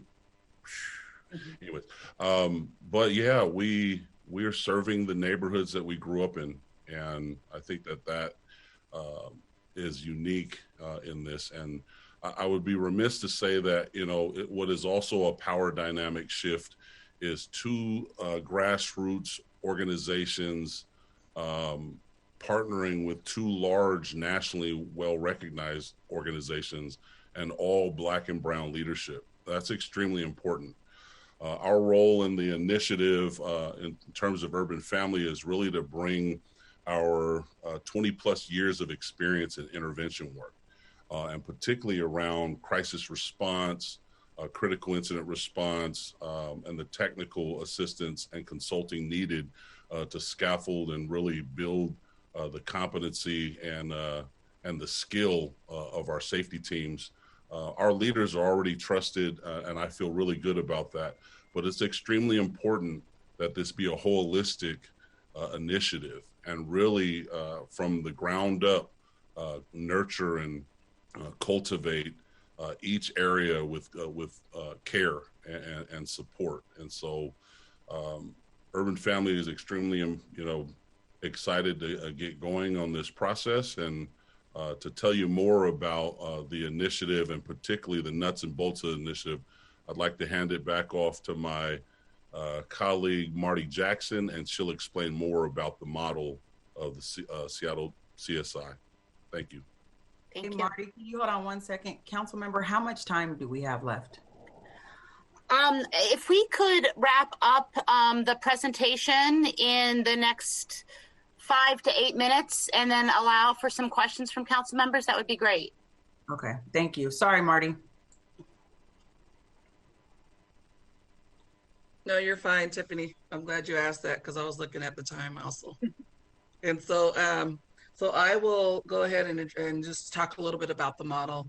I think if you look at parts of this model, you'll see that the components of this model, all of the different aspects of it are already evidence-based. And so I think for me, really looking at the importance of the safety hubs, what we're taking is, and what we've already been implementing, I think it's important to know that we have already had results and have implemented a lot of these best practices, a lot of the models, and we have seen the results. We've seen it in different aspects of it. Part of the awesome part of our organizations coming together is we all own a piece of that. And so bringing those pieces together and really looking at that safety hub model, it is a place-based approach to community violence. This place-based approach, looking at our community hubs, we already informally are these hubs within our neighborhoods. We know that kids come to us in different parts of our neighborhood for help. Families, we help families. A lot of this is unfolded during COVID, during the pandemic, around food insecurity and other things that were needed where our community pulled together, but they knew who to call, they knew who to go to. And we served our community in capacities we haven't served in or prior to COVID. And so I really think it's a testament to that. So these safety hubs in the neighborhood, we're not doing anything new, right? But what is different, all of these safety hubs will have now be resourced properly. Part of what happened before in terms of us just operating individually is we didn't have the proper resource to provide critical incident response and wraparound services, follow-up, outreach and recruitment, looking at other employment opportunities. All of the things that I think were mentioned as a part of community violence really is just a symptom. And all of the roots to that are all of the deficits or what our communities have not been fully serviced with because of funding. That's what's happening now. So you'll see the safety hubs, and each safety hub will be have all of these comprehensive services to help youth and families. This is not limited to just a youth initiative, but as a safety initiative, we're addressing youth, we're addressing the entire family, we're addressing the entire community. Again, I really want to emphasize that place-based approach in us addressing our community needs on a local level.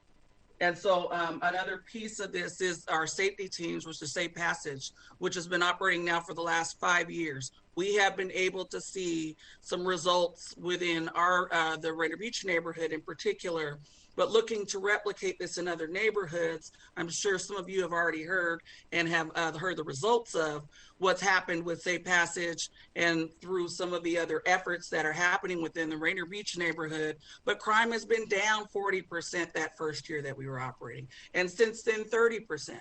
And a lot of the data around this was reported by law enforcement. And what I think was unique in that is to attribute that to the community.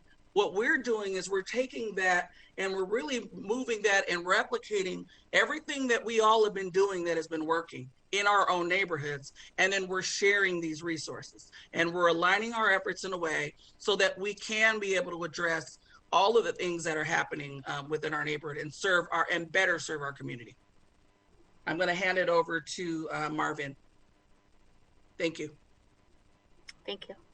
Thank you. And just to add to that briefly, we'll all be bringing the services that we've been doing in the community for a long time, and with the YMCA being part of that bigger umbrella, but then being more specifically programming with Alive and Free, being community-based, and almost like being a grassroots within that larger umbrella, so bringing that lens of Alive and Free to the work and looking at the resources, the abundance of resources, and then also identifying culturally relevant resources within each community, because you can make 1 million referrals, but if they're not applicable to your young people, to your community, then they're not really going to be effective. So just looking at the balancing of which resources to apply and where to apply them to is very, very big. And with that being said, I'll pass it along to Marty Lawson. And I'll be brief. I think Marty, Jackson, and Marvin have already kind of talked about the structure, but I think another important piece is that we'll be working together. Although Marty's in the South End, I'm in the CD, and Marvin's in West Seattle, we'll be collaborating. We'll be talking about incidents of violence. We'll be talking about the players who participate because we're all connected directly or indirectly. And so if I have a relationship with someone who's participating in the CD, then I can call up Marty, who can tap into her team out there, and we can work together, de-escalate from all sides. So we're creating a net to address these issues. Now, with that, I'll pass it on. I believe it's Paul, or back to Marty. No, it's back to me. Thank you, Lawson. So the last piece in terms of the model, and we'll give you kind of a visual as well, as you can see on the screen, is the training, technical assistance, and consulting, particularly around critical incident response. I think it's important to realize that this is not a replacement for law enforcement. That is extremely important. This is a safety support for that can interface with both our local law enforcement as well as community residents, and I think that that's what the unique feature is of this initiative. The other thing I wanted to say is that the foundation has been laid, right? The foundation has been laid from initiatives like the Seattle Youth Violence Prevention Initiative and many millions of dollars of investments in Seattle, the city of Seattle's history. And one of the things I think is extremely important for our respective council members is to figure out how we can stop clearing the deck every time there's someone new in office, and to build on the foundation of the former council member that or mayor that may have contributed. One of the issues that happens over and over again is this initiative is really, because we stayed in the work, right? We just simply stayed in the work. And the city has made investments. I know critical incident response because, the last initiative provided training for critical incident response. This is an investment, an ROI that is now coming back to bless the city because the city made that investment. But if it does not get captured in the city's, particularly our lawmakers and council members, if they lose organizational memory, then you'll have to make the investment all over again and start off with a whole new project and call it something different than during your term.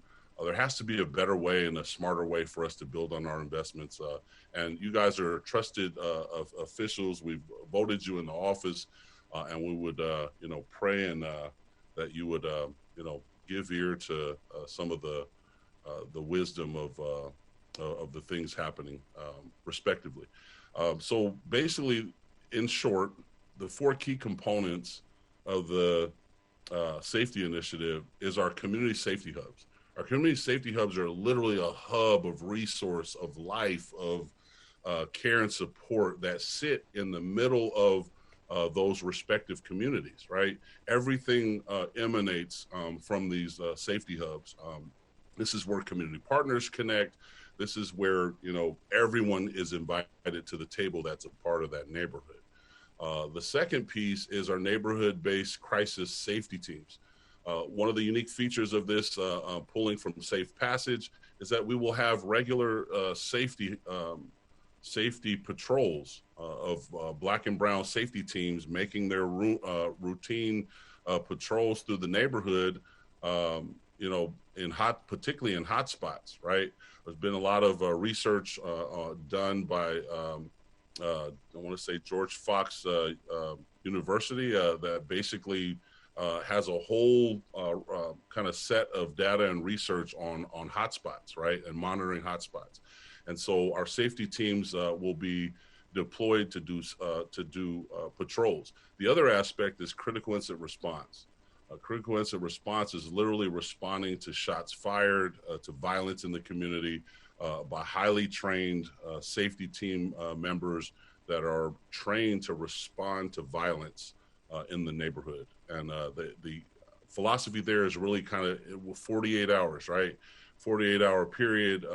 Statistics and research bears that if you can get closer to the incident within that 48-hour period, the likelihood of you resolving and bringing some sense of resolution to that crisis increases. And once again, I want to reiterate, we are not the police. We respect law enforcement. We are a safety support. The next piece is training and professional development. We built in training all year round. We think that the greatest investment that we can place into this initiative is on the leaders of this initiative, right? Because at the end of the day, initiatives and programs will end, but the leaders that we prepare through these initiatives will continue to be an asset to our communities, which leads me to my last piece, is investment in Black and brown leadership. It's extremely important that these are pathways to education and pathways to empowerment for our young Black and brown leaders that are engaging in this good and sacred work, right? It's important that we invest in the leadership. Also the leadership, I would be remiss to say, of our elders.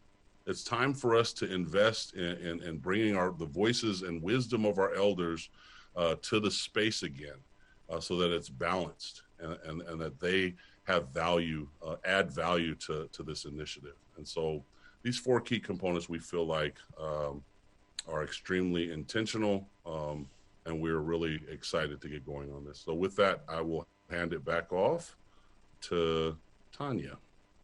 Yes, it's Tanya Kim here with the Human Services Department. In the interest of time, I just wanted to share with you what slides 9 and 10 are. We pulled some performance metrics from the contract that we have with Community Passageways, then subcontracts with these wonderful organizations. And so together, that is the partnership that we have at this time with the hub model. And and I can come back, or Dr. Helen can come back and just kind of get into the nuts and bolts of the contract and the elements of the hub itself at a later time, if that's your wish. But just highlighting a couple so we can get to some question and answer if there is time. So one is, of course, not only just are the participants that the hub providers are working with, but really looking at enrolling participants and having them on case management to create a service goal plan, everything you could see from housing, education, financial. So when there is a situation, it's really, you want to intervene immediately, but it's what's next. Another that I wanted to highlight is of those participating in case management is that we do want to see a decrease, reported decrease in involvement in violence and general crime and or feeling safe. With the next slide, I'll just highlight that part of just underscoring what people are saying. They've been doing this work. And so what is different? It's really around just the additional coordination as well. And so part of that is the coordination. What you should see, even though it's neighborhood based, there are going to be some unique aspects, is that there's going to be some similarities as well. So coordination around trainings, coordination with our Seattle Police Department, and coordination internally just in how data is shared and gathered. And so I think with that, I'll stop because we are short on time, and wanted to, if there is some time, just giving more space back to our partners to field some questions. Thank you, Tanya. I see that Councilmember Morales has a question, and Councilmember Lewis. Thank you. Good morning, everyone. Thank you so much for being here. I first want to say I agree with what Paul said. It's really important, not just that we have Black-led organizations doing this work, that it's not just the larger, more established organizations, that the smaller community-based groups that are really doing a lot of the frontline work are also part of these solutions. So thank you for that. I have a question about your work. I know that so much of what you do, particularly through Safe Passage, I worked for a couple of years with Rainier Beach Action Coalition, so I know the Corner Greeter program is very similar to Safe Passage, and that work has, as Marty said, really had an impact, reducing crime. I think 35% was the number I saw over the last few years. So we know that these programs work, and that they are an important part of helping our young people. And I know that because of COVID, it's been hard to do that work. I think, just having folks out on the street right now is not something that we are able to do. I fear that that's at least part of why we have been seeing an increase in violence in the Rainier Beach area. And so I would like to hear a little bit about your plans, until we are through COVID and we can really start to ramp back up. And then I have another just comment that I want to make, but I would love to hear the plans for that right now first. Well, as it relates to, thank you, Councilmember Morales. I would like to relate it to the current climate of COVID has been extremely confusing, right? What is with the social distancing, et cetera. But one of the things that that we are paying attention to is really being able to have that layer of safety in place, but also recognizing that there are situations in crisis response where, at least on behalf of the perpetrators and the victims, where there is no social distancing from, from certain aspects, and that safety piece, at least from that perspective, gets kind of thrown out the window. However, I do think that it is a very kind of sensitive topic. We will apply all kind of current social distancing and COVID standards. We will, though, at the same time, train our staff to also, be ready to respond to multiple aspects of the crisis response work, which will be done on a consistent basis through drills. Thank you. Sorry, go ahead.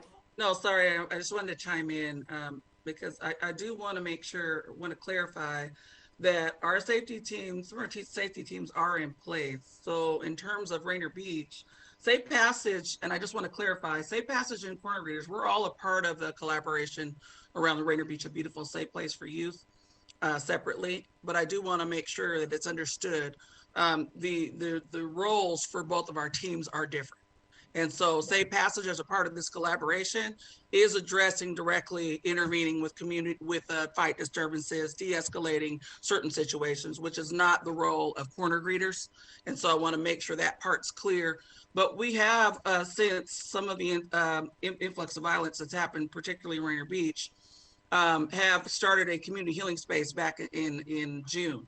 And so, and that was to address the two homicides that took place for our young people who we lost in that parking lot at the Rainier Beach Safeway.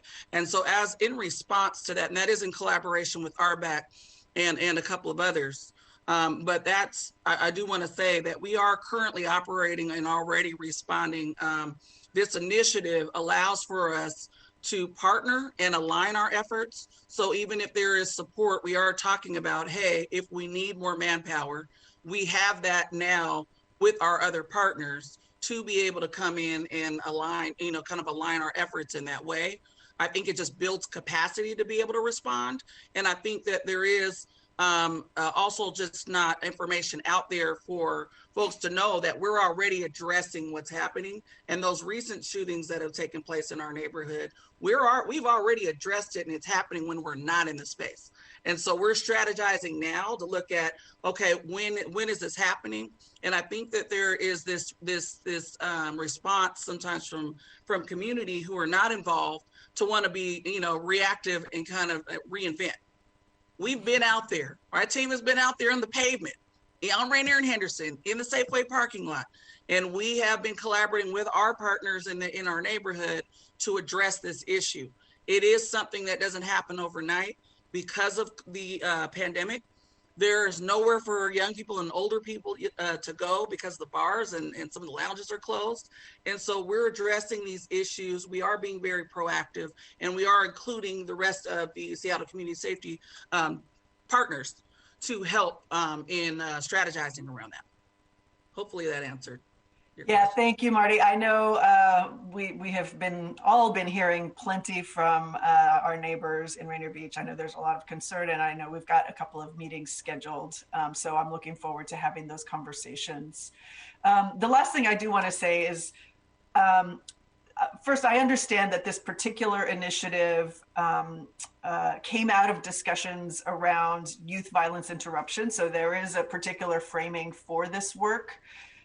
And I worry that as we talk more broadly about community safety, that's the only framing. And so, especially as we move into the next agenda item here, I just want to say that it's important for us to be thinking about community safety, not just in terms of reducing gun violence or addressing the challenges that some of our young people are having, but really creating the kind of community conditions that lead to greater food security and more, employment opportunities and greater access to healthcare and affordable housing.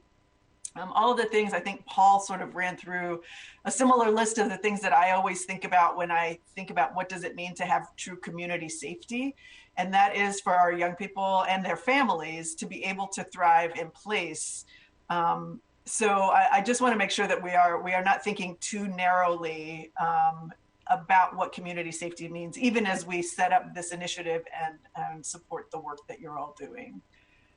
Thank you for saying that, Councilmember Morales, because that is, we're intentional about that focus. It's not just about responding to incidents or just looking at the incidents. We want to look at all of the underlying causes of those incidents, that marginalization, the food security, and mental health, addiction recovery, all of those things that lead to these incidents of violence. So we are, thank you for saying that, because we are intentional about looking at all those different aspects. And if I could just make one more quick comment. Yeah, I just want to say the part of why I was struggling a little bit with the slides, and I think it's because I understand the framing for this, but the context of that work, that this is about, the violence interruption work per se, that context isn't included in the slides. And so it would be easy for somebody who isn't aware of the particular work that you're doing here to misconstrue.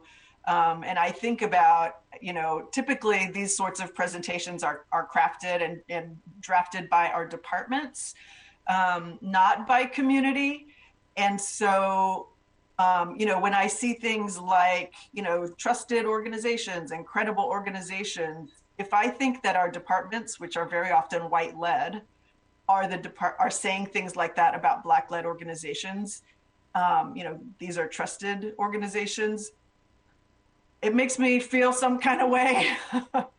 And so I just wanted to, sort of state for the record that we know that this is the work that is being crafted in a very particular way for a particular reason. And I just appreciate all of you and the work that you're doing. And rest assured, Councilmember Morales, Marty Jackson, Paul Patu, and Dom Davis will never let us write their own presentation. They are very amen. Yes. And actually reorganized everything to highlight community. So in this space, that's never anything you have to worry about. Thank you. We are so over time. Councilmember Lewis, you have a question? Yeah, I mean, I'll just be really brief. I'm just kind of curious because I haven't thought about this before, and it was raised in the presentation. I mean, first, I just want to say thank you, everybody, for the work that you're doing. This is really fundamental to being a city that is investing in community-led projects, and I just couldn't be more excited to continue this. Dom, whenever we have a phone call, I always look forward to that when you're on the schedule because I know we're going to talk about some really impactful stuff. So I just want to say that at the beginning. It was mentioned earlier that when we were talking about the safety teams, there was a reference to the safety team training. I actually haven't had an opportunity in the past just to ask exactly what the training entails. And so I thought I'd just ask that here and in terms of the combination of training and experience that goes into being a safety team member, just out of curiosity. That's it. And I don't think I'll have a follow-up question in the interest of time, Councilmember Kerbal. Absolutely. And I think it's important to understand that this is dynamic, right? This is a culmination of expertise. The trainings were in part an investment from, different models, right? So the first thing typical of the city is you find the experts and then you send people to go get trained in them. And so that's been kind of the pathway, right? And so the investment for critical incident response, which comes out of Shaw Heights, and safety protocol, which Akil Bashir trains on, and contact work. Chantel and I have our own kind of wealth of training and subject matter expertise around this work as well. And so the culmination of the training is really, from our cachet of experience and experts in the field related to, you've referred to violence interruption. That is a model out of Ceasefire in Chicago. If you will, unplant yourself from the models and really kind of trust the leaders that have absorbed the models on behalf of our context. Every city is going to be different. You can learn as many best practices as you want, but the reality is it takes practitioners that are from the community to implement things on behalf of our community. The emphasis was really about, people changing people, and being able to empower Black and Brown communities. And I'll reference an old adage from the Black Panther era, each one teach one, right? We have to be about training anyone and any young person that comes in our pathway and to really live into Indigenous leadership and Indigenous ways. Thank you. Hey, this was awesome. I just want to say thank you. Dom, you're muted. Dom, you're muted. Can you guys hear me now? Yes. Okay, so I just want to close out. Thank you, Councilmember Harwell. Thank you, all the other council members. I appreciate you guys letting us present to you guys. I just want to say this is an opportunity for us to do something different and unique. Thank you for partnering with us because you guys are also part of this community. We're all one community. We all have to work together on your end and our end. So let's meet in the middle and heal our community together. Thank you.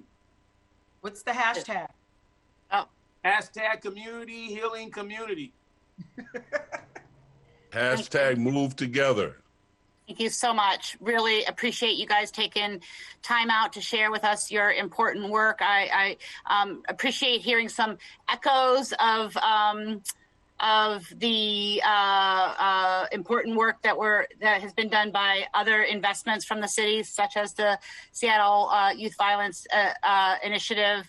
I know there was a lot of frustration around the changes around that initiative to move away from sort of a similar model that we're going back to now, which is really focused on learning and benefiting from the expertise of the community, and also breaking down silos and encouraging collaboration.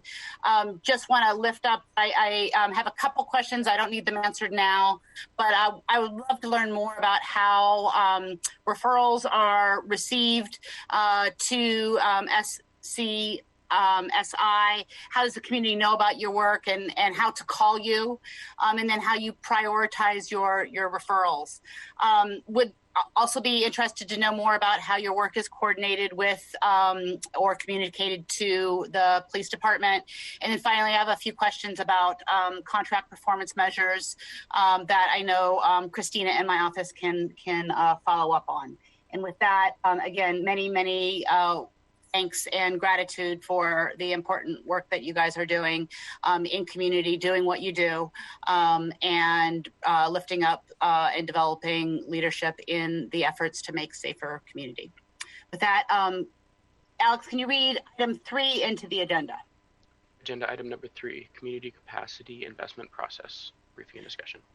Thank you. So the last item we heard was how HSD has allocated $4 million in funding that the council identified for the Seattle Community Safety Initiative, an initiative that was developed by our community partners. They came to us and said, "Hey, we want support in funding this initiative."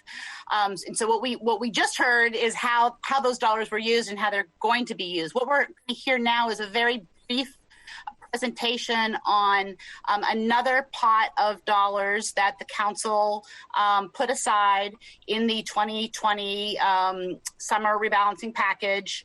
And again, not, working to try to reduce our reliance on traditional policing. And this is the community capacity investment process. Those dollars have not gone out the door yet, but I've invited HSD to give us a short briefing on what the progress is and the status is for getting those dollars out the door and developing this particular program, which I think is really it has foundational objectives of creating safer communities in a more broad way than as Councilmember Morales was reflecting on the violence reduction versus safer communities. I think this is intended to be a little bit more of a broader look at what makes safe communities.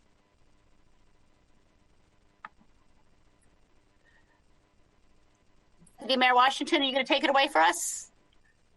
Yes, I was just writing down what you said, but thanks for bringing me back. So again, this is a short, brief overview on the $12 million RFP that will be administered by HSD. And so I believe that Tanya Kim, are you walking us through this presentation? Yeah, thank you. Helena is going to just share with you what we're going to go over, and then I'll take it away. Council members, a few weeks ago, we forwarded to Council Member Herbold a memo that provided an overview of the status of the community safety building investment. And so as Council Member Herbold and the Deputy Mayor have stated, we're just presenting an overview for committee members and the viewing public to learn more about the council-approved 2021 investment process, which includes the $12 million for scaling up community organization. Just want to thank you and the entire council for your continued partnership on this work. And I'll now turn it over to Tanya. Okay, this will be quick and dirty. So with the $12 million, just wanted to highlight a couple key aspects of the budget. But before I do that, just to reiterate that the community safety investment, really we're going for a broader approach. And there are two benefits that I wanted to underscore. One is that we'll gain new or expanded services. And then secondly, the more community-based organizations we support, we will have to help and reduce the root causes, providing for better community security, resilience, and vitality. So we're zooming out a little bit from the presentation that we just heard previously. With the budget of $12 million, we are estimating that there will be a minimum of $10.4 million in contracts to community-based organizations or groups to provide these new or expanded services. And there will be approximately 15% or up to $1.6 million for administrative costs, such as things like external evaluators, technical assistance, stipends for community raters with the request for proposal process, et cetera. We're not getting into the nitty gritty of the RFP because we're developing it. And for those of you who know our request for proposal development process, you know that we start with community engagement. So at this time, HSD is actively developing the proposal, guidelines, and application.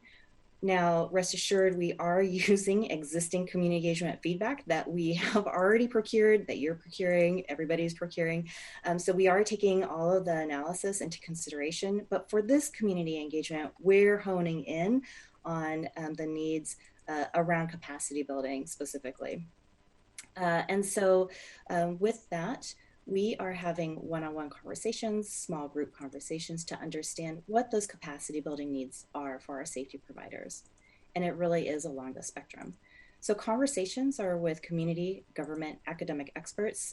So I want to assure you that we are talking with, for example, Equitable Development Task Force, Public Health, specifically the regional approach to gun violence and its impacts on youth work group, Cities United, and others. HSD will ask our community providers many questions, but specifically for this, we do want to ask them where they see themselves within the safety continuum, or in what you are familiar with the intercept model. So we're thinking about, prevention, crisis response, diversion, intervention, restoration. Where do they see their programming, or where do they see themselves? Secondly, we want to know how they would contribute toward a community-led public safety service or solution. Third, we're interested to know whether the response would replace a police function or be provided as a co-response with Seattle Police Department. And lastly, one of the known questions that we're going to ask is if their service would be in response to violent or non-violent crime. So we are going to really have a stronger landscape analysis, and our plan is to come back to council with some information in February as we are continuing the development of the RFP. So I talk a lot about the RFP. It is our way that we're doing a the competitive funding process. And so right now we are focusing on scaling up the existing organizations. We know that we need to seed new organizations and then explore new strategies. The bottom line is with the increased capacity, it means more services for neighborhoods and people. Capacity building, as you can imagine, is a broad definition, but we can imagine every organization and every neighborhood is different. So we can expect requests for things like staffing support, financial management systems, training, it could be around database, et cetera. Proposals will be reviewed by a panel of community members, and that community member will, or group rather, will make the funding recommendation to our department director. And lastly, I just want to note that we do know that there is urgency to release these funds. As such, the RFP will be released March 1st. Proposals are due April 9th. Awards will be announced around May 13th, and then contracts will begin July 1st. And we've skipped ahead and we're showing you a slide that demonstrates that as well. But really this is, for those of you who know our department, this is expedited and we've got all hands on deck. Going back to the performance measures, just a quick note to say that I know that that is of interest. It's of interest of community as well. And so once the awards are made, we are going to be working with the providers to identify the performance metrics. Because it's capacity building, the organizations are going to be in different places. We might start with some initial performance metrics, for example, things like, the percentage of increased services or the percentage of increased capacity as demonstrated by something like the improvement of management oversight. But at the end of the day, we need to bring our cohort together along with our other investments to work with an external evaluator team to support the cohort in their community-led evaluation process. And so together, we will agree on the outcomes we're trying to accomplish. So starting with short-term success that will lead us to long-term success, as well as also identifying some common ways to measure it. And so we want to work together to build that out. And so just moving back to that timeline, underscoring again some key dates. And so next up for us is to return back to council with some information around our preliminary landscape analysis and progress report, at which time you will also receive our spending plan to lift the proviso. From there, you could see here, we're going to release the request for proposal in March, and we're going to get us to a July 1st contract start. And that is our brief update. There's a little bit more detail in the memo that is also provided. What questions do you have? Thanks so much, Tanya. Really appreciate the status update, and I appreciate that the timeline allows for continued council engagement so requires it because there is a proviso included that we have to act to lift in order for these dollars to be contracted. Councilmember Morales, I see your hand is up. Or is that before? Yeah, thank you. This sort of goes back to the point I was making before, which is that I'm a little bit concerned about the framing or the priority here seeming to be around violent and nonviolent crime rather than thinking about community safety and public safety as broader than that. And especially when I'm looking at this diagram 1 about the community safety continuum, there's, it looks like prevention and what I think of as some of those broader community safety conditions is not included in this. So I'm wondering if you can just talk a little bit about that question. Well, part of the community engagement that I mentioned is we're going to be sharing that diagram and what you're referring to. We don't have on the data deck for the viewing public, but it's in the memo. And we are going to ask providers or just, as we connect with people where they see themselves along that continuum, if it's prevention, crisis response, et cetera. And once we get some good information, it's where do we see some gaps and where might we ought to focus or where there is particular need based on what we're hearing. And so for the conversation around safety, you're right that prevention looks like it's hanging off the side, but it depends on how we're defining prevention as well. So are we talking upstream where we want high quality access to universal preschool, or are we talking about some immediate prevention interventions that might support people who would not further engage? And so that's something that we're going to further define. But your comment is noted. We've definitely got that down in mind. Thanks. Yeah, thank you. And I just want to add a little bit to I think the council's budget action that aligns with this particular funding talks about community safety. And again, I think it's broader than the discussion we just had around that's very focused on violence interruption, but it may not be quite as broad as maybe we would in retrospect like for this item. But the budget action itself asked HSD to make a proposed spending plan organized around the intercept model framework for public safety. So there is a I think, a best practice of investing in what's called Intercept Zero. That is the kinds of things that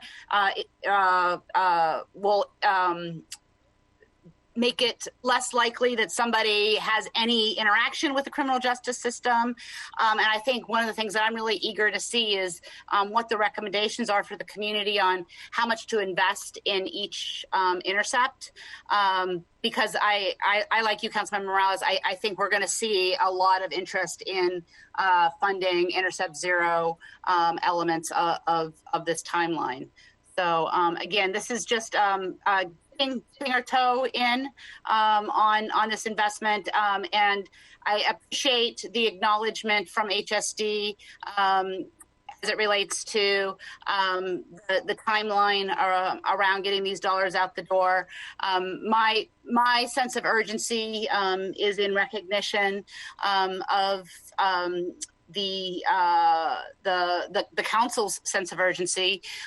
We voted 3 times on this funding between September and November of last year. First in approving Council Bill 119825 during our 2020 rebalancing process, then in overturning the mayor's veto it, and then finally appropriating funds in the 2021 budget. And so, there was an expectation that HSD would begin some of the work around developing the RFP in 2020 and not waiting until the start of the new year. And so I think the sense of urgency is consistent with the council's actions in the past and what we've expressed before. But I know HSD will do the best it can within the confines and context of where we are in this moment. Can I just add really quick? I think Councilmember Morales, you're right. In the words of Dr. Marshall, who created the Alive and Free method, he sees the community as an immune system, and it's either a weak immune system or a strong immune system. And so we need to strengthen the immune system of the community. I don't think, as a Black woman, I think you're spot on in terms of we don't want to be seen as problems to be fixed. If you invest in strengthening the immune system over time, you will decrease reliance on police interaction. And so I think using a strengths-based approach may land better as well with community, and when we do our community engagement, to just say, what needs to be strengthened to ensure that you're better off 5 years from now. So I just wanted to acknowledge that. And Councilmember Herbold, you can do both. It's redefining community safety, right? Mm-hmm. So the community safety may be, give us the resources we need to thrive. Right. Yeah. And that's what capacity building is all about, right? It's about moving from a place of recognizing where the strengths of the community are and doubling down in our investments in them. So absolutely. Sorry, I was just going to say really quickly. Thank you. Thank you. Thank you, Deputy Mayor Washington, for those reflections. I think that's really important. And what I was going to offer in terms of the sort of framing of the issue here is, I think right now we're in a little bit of a both and world, right? Like there is a need to engage in prevention work. There is a need to engage in violence interruption work. And I'm not hearing anyone suggest that we move away from doing those strategies. And so I don't want to end today's presentation with sort of you all walking away with the impression that we want you to do less of those things, because I do think that community really wants those things as well. And do appreciate the opportunity to on the front end, just mention that in reading your all's memo on page 3, it does talk about those violence prevention issues, right? That some of the community indicators at the macro level in terms of metrics will be that we will see decreased gun violence among young adults, decreased reports and calls of violent crimes to the Seattle Police Department, a decrease in 911 calls, decrease in nonviolent crimes, decreased interactions with police, decreased recidivism. But then it also starts talking about the things that we do want to see on the positive side, not on a deficit side, which are increased participation in resiliency strategies like mentorship, cultural activities, community organizing, an increase in feelings of connectedness, health, and hope, as reported by the Health Youth Survey and other measures, and an increase in perceptions of safety. And I think that's an area where some of the other upstream strategies that we'd like to see invested in more significantly can be bolstered in terms of the metrics that we're looking for, right? So making sure that there's a balance there. There's a lot more of the decreased language in there, and a lot less of the what do we want to see increased language in the memo that's laying out the strategy. And so I would just want to see some of those strategies that are framed in the positive and in the strength-based context. How can we create greater balance on that side of the ledger so that folks understand that we're looking at it in a balanced way, both upstream, but also dealing with the reality of needing to decrease some of these other negative things that we're seeing happening in the community that do continue to need a response and an interaction by the city and our community partners. Thank you, Chair Hope. Thank you all. Really appreciate this important conversation. Appreciate the work HSD is doing in community, and really am so very humbled and grateful for the work that community is doing. Alex, can you please read item 4 into the agenda? And I'm just letting folks know now, we are not going to get to item 5 on the agenda today. Alex? Agenda item number 4, discussion of less lethal weapons, draft bill, and recommendations on draft bill for discussion and briefing. Fantastic. Thank you so much. So this is the 4th meeting of the Public Safety and Human Services Committee on Less Lethal Weapons. On September 11th, the Community Police Commission, the Inspector General, and the Office of Police Accountability each presented their recommendations as relates specifically to the bill that the council passed back in June. On December 17th, there was a roundtable discussion with the accountabilities present, as well as the Seattle Police Department present. On January 12th, the committee considered a draft bill that amended the bill adopted by the council back in June based on some of the consensus recommendations of the 3 accountability bodies. And then we considered a decision agenda for items where the accountability bodies had varied recommendations. The intent for today is for the committee to vote, which will in essence be a recommendation. Again, the council's legal counsel would then send the draft legislation to the monitor and the Department of Justice in line with the process described in the consent decree and required by Judge Robard in his temporary restraining order. Under the consent decree, the court appointed monitor can approve the proposal or determine that it conflicts with the terms of the consent decree agreement. If the city or the Department of Justice object to the monitor's determination, they can meet and confer with the monitor, and if they choose, petition the court. Ultimately, the court approval is needed for an ordinance to go into effect. If we don't have court approval, we will not have a regulation related to the use of less lethal weapons. Ultimately, the court approval again is needed, and full council action will take place after the completion of the consent decree process. Of course, this is very different than the standard process for legislation laid out under the charter. And under the terms of the consent decree, the council cannot override a decision of the monitor or the court on legislation regarding the use of force. Judge Robart specifically expressed an intent in hearing from the 3 accountability bodies, as did the council in the ordinance that we passed in June. And this is a key reason that the committee has met twice to hear, discuss, and ask questions about the accountability body's recommendations. And it's why the discussion today and in past meetings has been structured specifically around their recommendations.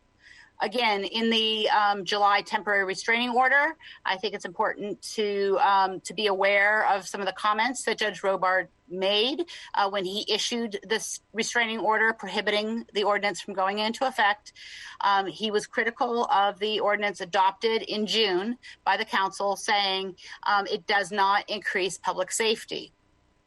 Given that for any council legislation regarding the use of force to go into effect, we have to note this perspective. We have to keep it in mind because it could be a signal that he would be unlikely to authorize the legislation adopted by the council last June. So ideally, we would have been able to take up this legislation for action during 2020 after the July restraining order was put into place. However, due to the need to revise the 2020 budget due to the panic and then the regular 2-month 2021 budget process, only the budget committee has been able to hold hearings, and we are we've just been able to get to this this year. Just want to also address some of the things that we heard in public comment. Somebody referred to the way that the TRO was put into place. It's important, I think, to recognize that the court rejected the motion of the mayor in chief, and the TRO itself was put into place in response to a motion by the Department of Justice. So I think some people are suggesting that the reason we have a TRO in place is because of an action taken by the mayor in chief, and that is not accurate according to the record of how we got here. I've heard many people refer to the Chemical Weapons Convention adopted by the United Nations and the prohibitions against the use of less lethal weapons with that have chemical irritants. Those conventions do specify that purposes not prohibited under the convention includes law enforcement, including domestic riot control purposes. And I think what our purpose here today is to really work to tighten current SPD policy about how they interpret the right to use these weapons in domestic riot control purposes. And so with that, I think I want to hand it over to central staff to talk us through a PowerPoint presentation. Lisa Kay, I'll hand it over to you. Thank you, Madam Chair. I am sorry to say that my camera, which worked when I logged in this morning, decided to stop working. So I'm going to test to see if I can share my screen. If for some reason I can't, I sent the presentation to Mr. Clardy so that I can run it. I'm just a little annoyed here, but let's try sharing my screen here. Let's see whether you can see that. Is that coming up for you all? Yes, it is. Yes. That's grand. Okay, everything is good then. All right, so thank you so much, Madam Chair. With your permission then, I'm going to today briefly recap what was in the base bill, what's in the revised base bill, and how these compare to the original ordinance 126102 that is subject to that temporary restraining order. Actually, temporary injunction, I think, at this point. So I'm going to skip forward here.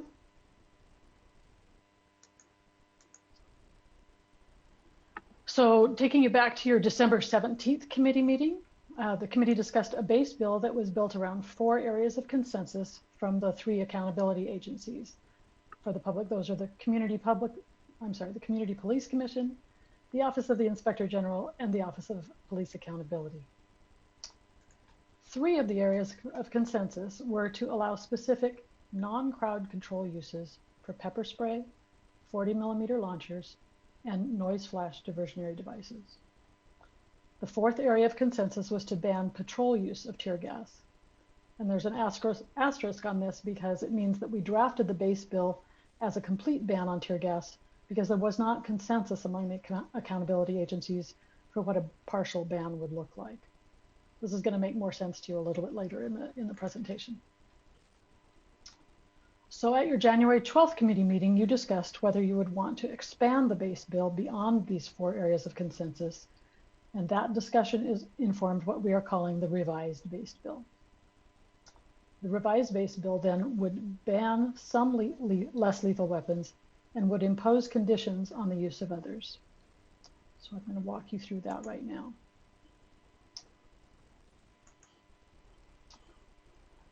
So as to the less lethal weapons that would be banned, the revised base bill would ban 40mm launchers when used to deploy chemical irritants for crowd control in any demonstration or rally.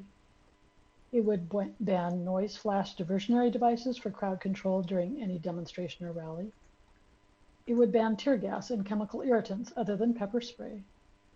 And it would ban acoustic weapons, directed energy weapons, water cannons, disorientation devices, including blast balls, ultrasonic cannons, and any other device primarily designed to be used on multiple individuals for crowd control and to cause pain or discomfort. Lisa, yes. I'm confused about in item 4 about the exception for noise flash diversion devices as not being banned, and I understand. Right, as explained in number 2, that they are banned in the revised base bill. They are banned. There are some conditions that are being established that would ban them outside the use, or that would apply to their use outside any demonstration or rally. So you'll see that in my next slide.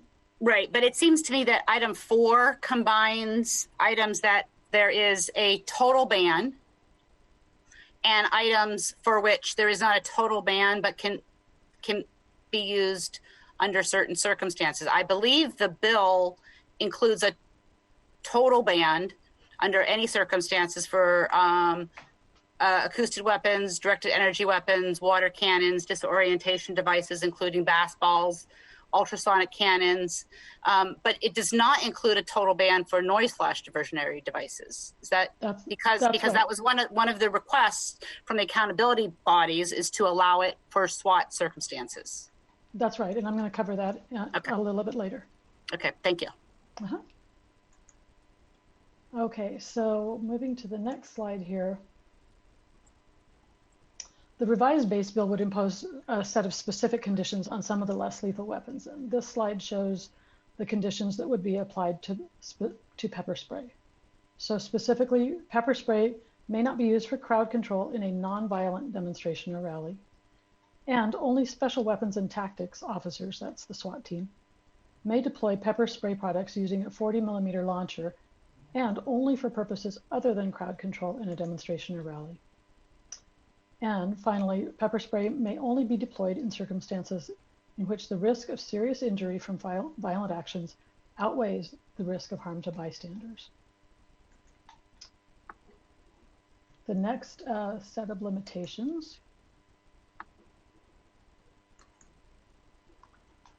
are the specific conditions on the deployment of noise flash diversionary devices.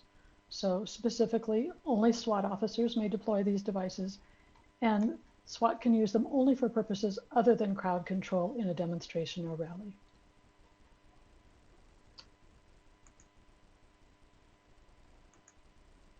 Slide 6 shows that the revised base bill would require that mutual aid partners operate under the same policies as SPD with respect to less lethal weapons. The language is carried forward from Ordinance 126-102 and the base bill.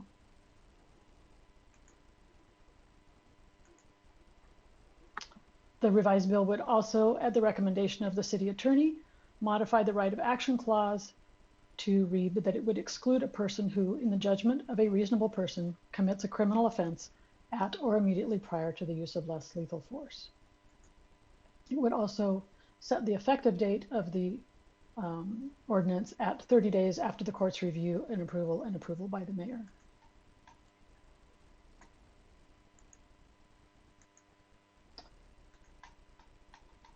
So the next 2 slides compare policies across Ordinance 1, the initial ordinance, the base bill, and the revised base bill.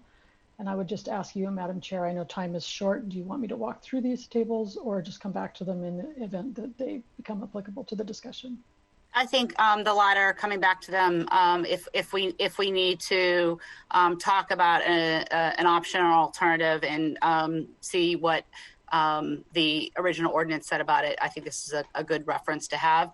I do want to again state though that in my mind we've always known that we were going to be in this place of having to revisit the ordinance. We included an amendment, two amendments in Ordinance 126-102. One ordinance asking that the accountability partners report back to us on their recommendations as it related to the bill by August of 2020, and the other asking the city attorney to submit the ordinance with the court. So by construct, we have acknowledged in the original bill that we might need to revisit the bill. I don't know that we all expected that there would be a temporary restraining order placed on the implementation of the bill while we considered the input of the court or the accountability partners, but we have made that the commitment to consider that input. And now implementation of our regulation is contingent on our consideration of that input. So I just think it's important to ground this discussion today in what we knew and planned for in Ordinance 126-102. Okay, I'm just going to show you just so that you know you have it here should it come up in discussion. This is the second half of that comparison. And there's also a table here that shows how the provisions of the revised base bill compare to the oversight agency's initial positions on banning less lethal weapons. And you saw that at both of your previous committee meetings, the original one. Yep. So at this point, that completes my report, Madam Chair. Thank you. And so in the last meeting, I stated sort of what the new base bill was going to strive to do and how I was going to make an effort to make sure that it captured the committee discussion. It largely did that. It does address some things that we did not discuss in committee. Thank you, Lisa, for lifting that up, specifically as it relates to receipt of some of the law department's advice around the private right of action and the effective date of the ordinance. I made a commitment in last week's meeting because it was very apparent to me that there was strong disagreement of whether or not we should maintain the total ban on tear gas, or whether or not we should look at trying to regulate and create narrow conditions for the allowance of the use of tear gas. And so, in the recognition that I believe that there was an interest in discussing those two options. The base bill maintains the total ban as contemplated by the ordinance that we passed last summer. And I have brought forward an amendment that creates the allowance for use of tear gas in some narrow circumstances. And so, Lisa, do you want to go over all of the amendments that we have first, very quickly, high level, and then we can delve into the individual ones? Certainly. So did you want to, so I've got both an Amendment 1 and a potential Amendment 1A, and then Councilmember Sawant has 3 potential amendments. Shall I go ahead and share those? Thank you. Yeah, I kind of explained sort of the background on Amendment 1. If you want to go a little bit more into the detail of 1 and then 1A, that would be great. Okay, let me see if Chair Herbold, I had some comments to make before you start talking about amendments, because we haven't really even gone over that one slide that talks about what this new bill does, not only in reference to the original ordinance that was passed last summer, but also in comparison with what you summarized at the last committee. I mean, the what you call the base bill that you have presented last evening, which the public never got to see, as far as as far as my knowledge is concerned, other than the email that went out from my office. That so-called base bill is actually not only remarkably different from the ordinance that was passed last summer, but it also contains elements that were not discussed at all in the last committee. So I would say that given that this committee has so little time left, it's 12:24 now, and in fact the committee that I am chairing, the Sustainability and Renters' Rights Committee, is scheduled for 2 p.m. today. We have to get ready for that. I would urge that this crucial vote not be rammed through today. As I said, this bill was sent to council members themselves last evening, which is less than 24 hours ago, and then as far as I know, it wasn't formally even introduced or linked on the agenda. And you've said repeatedly that you're consulting with what you call accountability partners, and though my accountability partners are working class people, regular people, ordinary people in the BLM movement, and they have not had a chance to see a lot of the aspects of it. So I wanted to speak to those for a few minutes. I said at the last committee meeting 2 weeks ago that I would have been happy to support any legislation or amendment to support ending the injunction so that the bill can go into effect, but that cannot be an excuse to create giant loopholes, allowing the police to continue abusing left movements like the Black Lives Matter movement. The bill in front of us today not only creates large loopholes in what militarized crowd control weapons the police are banned for using, it also removes almost all enforcement even when the law has been broken. The original ban that my office authored and the BLM movement won last summer created, among other things, a private right of action, and you mentioned this, so I want to speak to it, so that anytime the police broke this law, anyone impacted can sue the city for $10,000.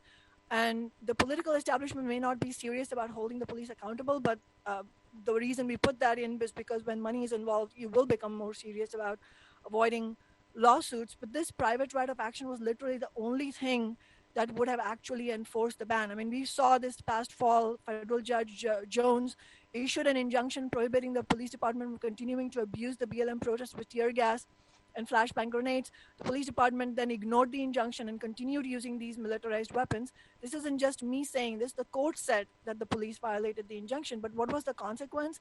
Nothing at all.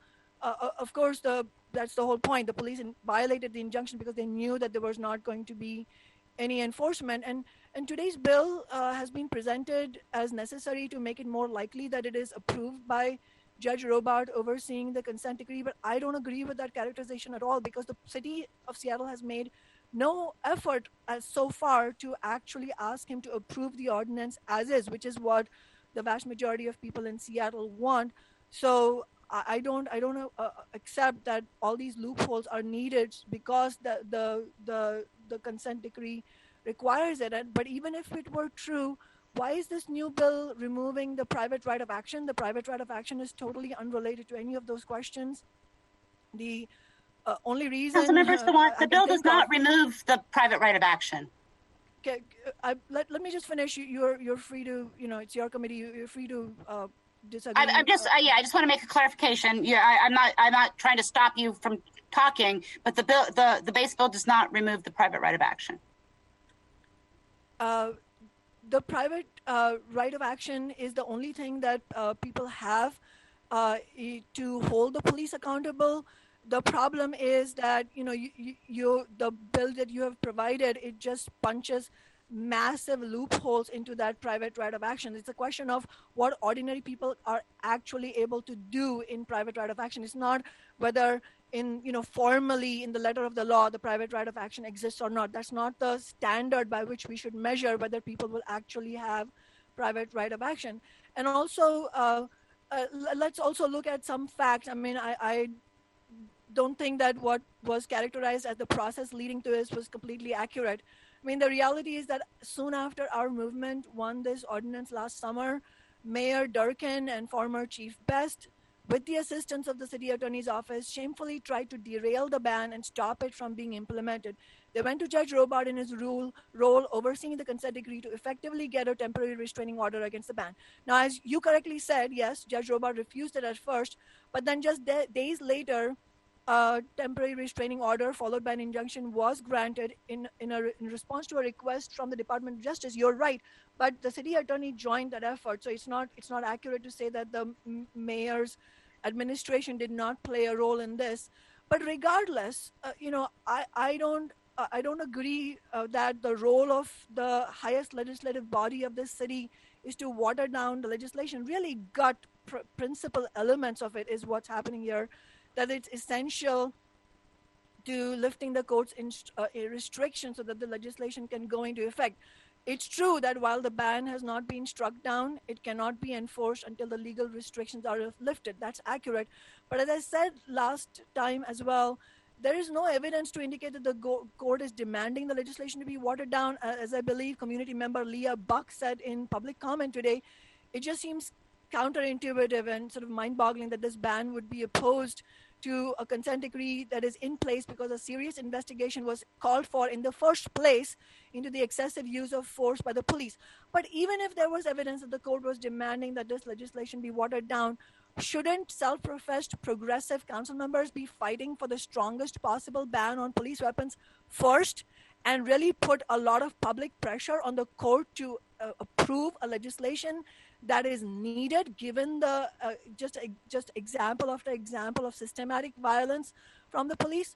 But instead, it seems that most of you are getting ready to make an offer to the court to weaken or gut the ban. I mean, the city hasn't made an attempt yet to have those restrictions lifted. And so, I mean, in the bottom line is we don't expect the courts and the police under capitalism to be on our side. So what we need is elected representatives who will fight for the strongest possible legislation. And I appreciate the discussion that is going to happen on amendments. But as Lisa Kay said, my office is bringing amendments to restore the strong enforcement in the private right of action. Thank you. Thank you, Councilmember Sawant. I'm very pessimistic that we are going to get through all of our amendments and the discussion at this point, given that a number of us have another meeting that starts in 15 minutes, 4 of us, yeah. So what I would like, though, is I would like if Lisa Kay could describe the amendments that have been proposed and maybe go back to the base bill. I thought between you and I, we did explain what was in the base bill. But it sounds like Councilmember Sawant still has some additional needs for more detail. So perhaps if we could just do those 2 things before we end today's meeting, and we will bring back the vote on the amendments at the next meeting. Okay, I will, the first 2 amendments the first one would, let me just pull this up, my apologies. The first amendment would allow the use of tear gas when used for crowd control in violent public disturbances.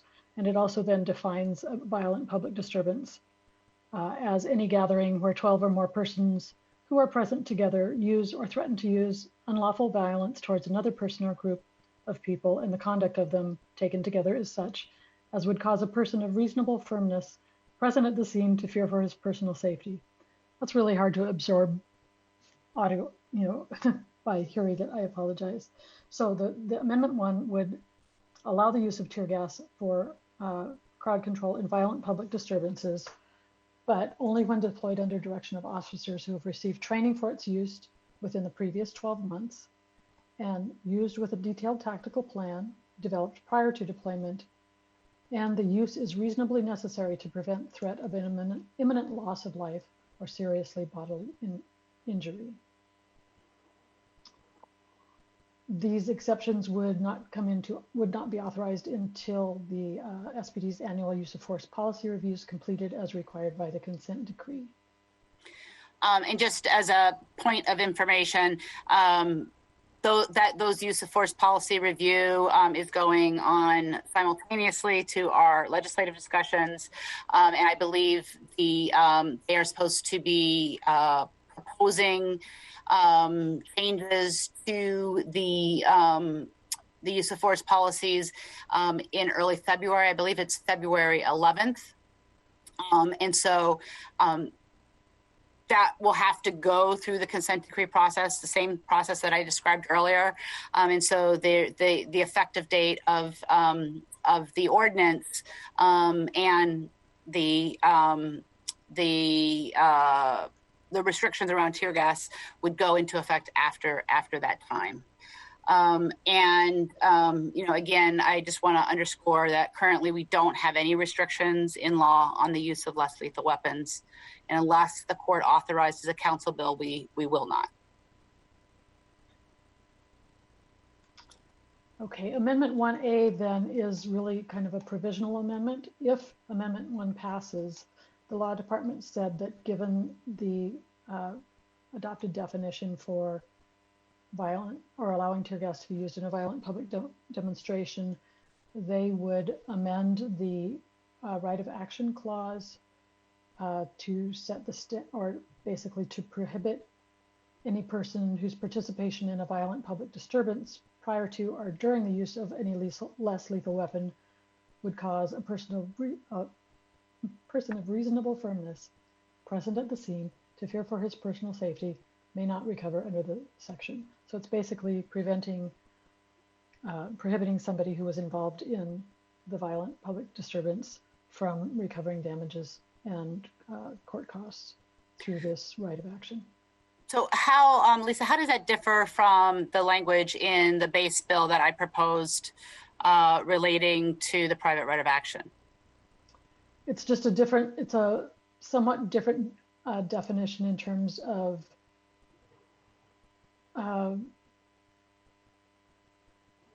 it specifically says that the person participating in a violent public disturbance wouldn't be eligible, as opposed to the previous language would have said somebody who had participated or was committing a crime. And so it seems whether or not somebody has committed a crime is a brighter line for not allowing somebody to recover money in a private right of action. Whether or not somebody has committed a crime is a brighter line for exclusion than participating in a violent disturbance. It seems like that would be more consistent with what Councilmember Sawant describes as a potential loophole. But I could see why it might give the city attorney a little bit more comfort as it relates to sort of this dirty hands concept. Sorry, just as a clarification, are we discussing what you're calling Amendment 1A? And if so, could the language be shared on the screen? Because I'm not sure if I've even seen it, so I'm a little confused what exactly we're talking about. Okay, did you want me to show Amendment 1 or 1A? You've seen 1, I think 1 was distributed. Yeah, one has been distributed. It's 1A that I think is new to many of us. So my challenge is going to be whether this is going to be small enough for you to see, but are you looking at it now? So does it say base bill proposed amendment 1A to you? Yep. Yes. Okay, yay.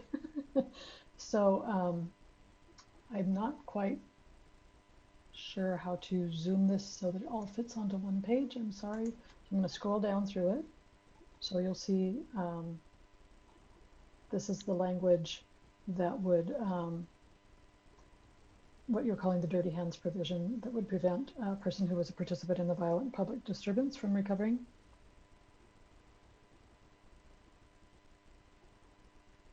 And I'll scroll back up to that. So that's basically the language. And again, I'm comfortable with the language that is in the base bill. I agreed to pull bring this forward for purposes of conversation because it was the request of the city attorney's office. I'm not committed to moving it forward because, as I said, I am comfortable with the language in the base bill. And if there are no questions about this amendment, we can quickly go over Councilmember Sawant's amendments and convene. So amendments 4A, 4B1, and 4B2 are variations on, well, 4B1 and 4B2 are variations on Amendment 4. Amendment 4 would basically take the right of action language back to the language that was in Ordinance 126102. Does that seem accurate to you, Councilmember Sawant?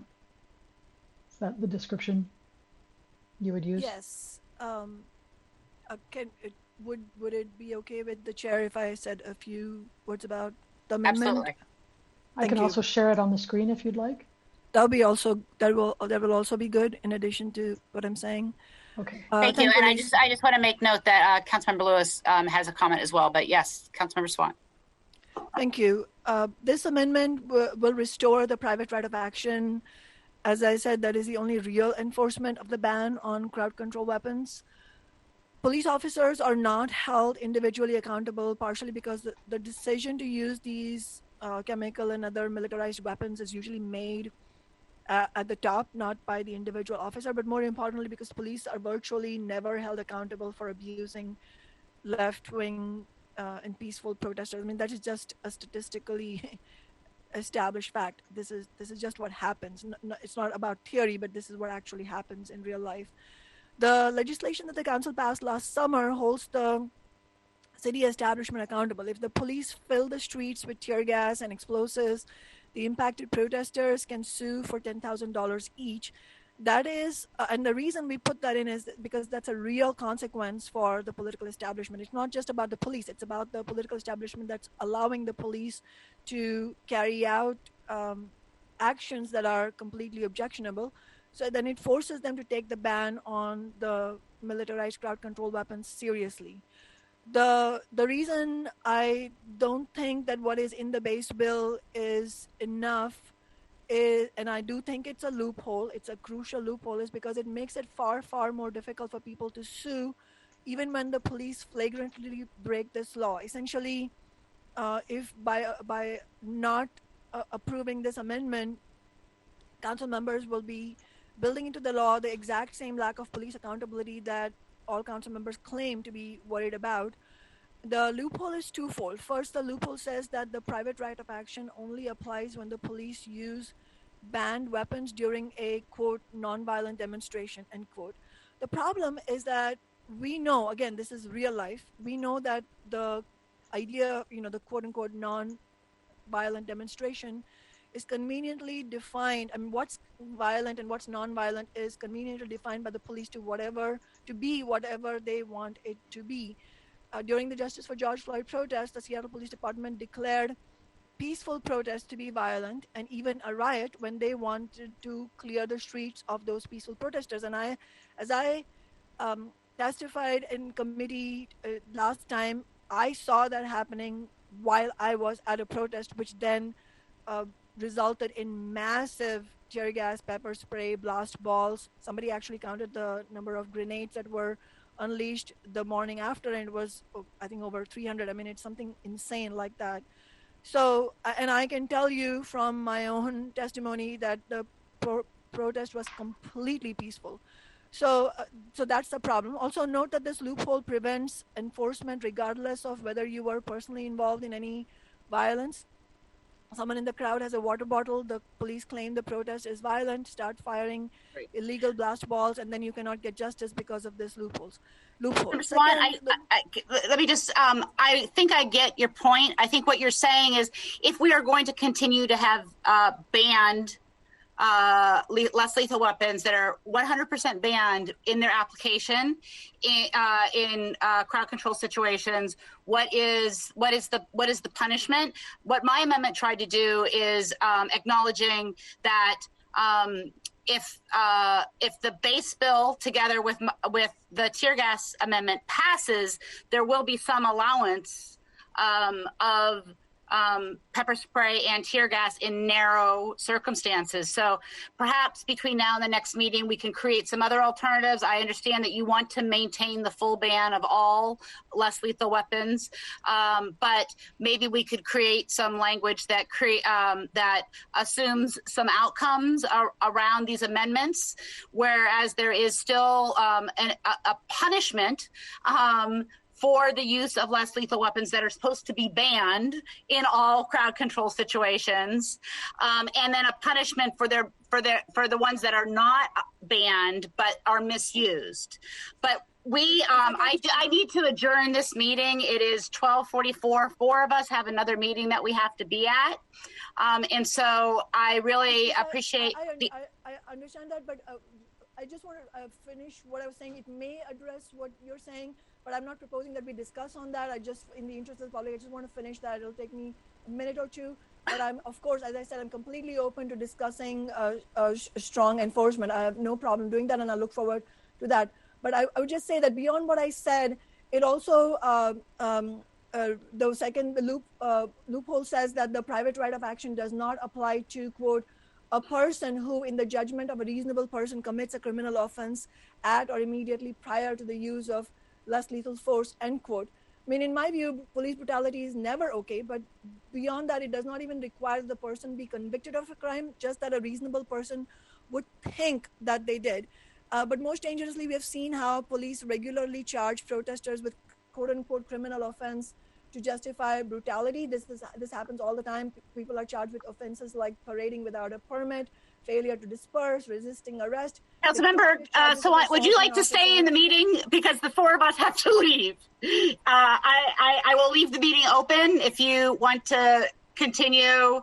But we have to adjourn. It is 12:45. We are all expected in another meeting. So with that, unless you wish to stay in the meeting without the council members who have to leave to the other meeting, I am going to have to adjourn. Obviously, I don't want to, so go ahead and adjourn. Okay. We'll have to discuss this. Thank you. I appreciate it. Yes, there is more discussion to happen, and I'm sorry that we weren't able to get further in discussion today. With that, it is 12:45 p.m. and the Public Safety and Human Service Committee is adjourned. Thank you all.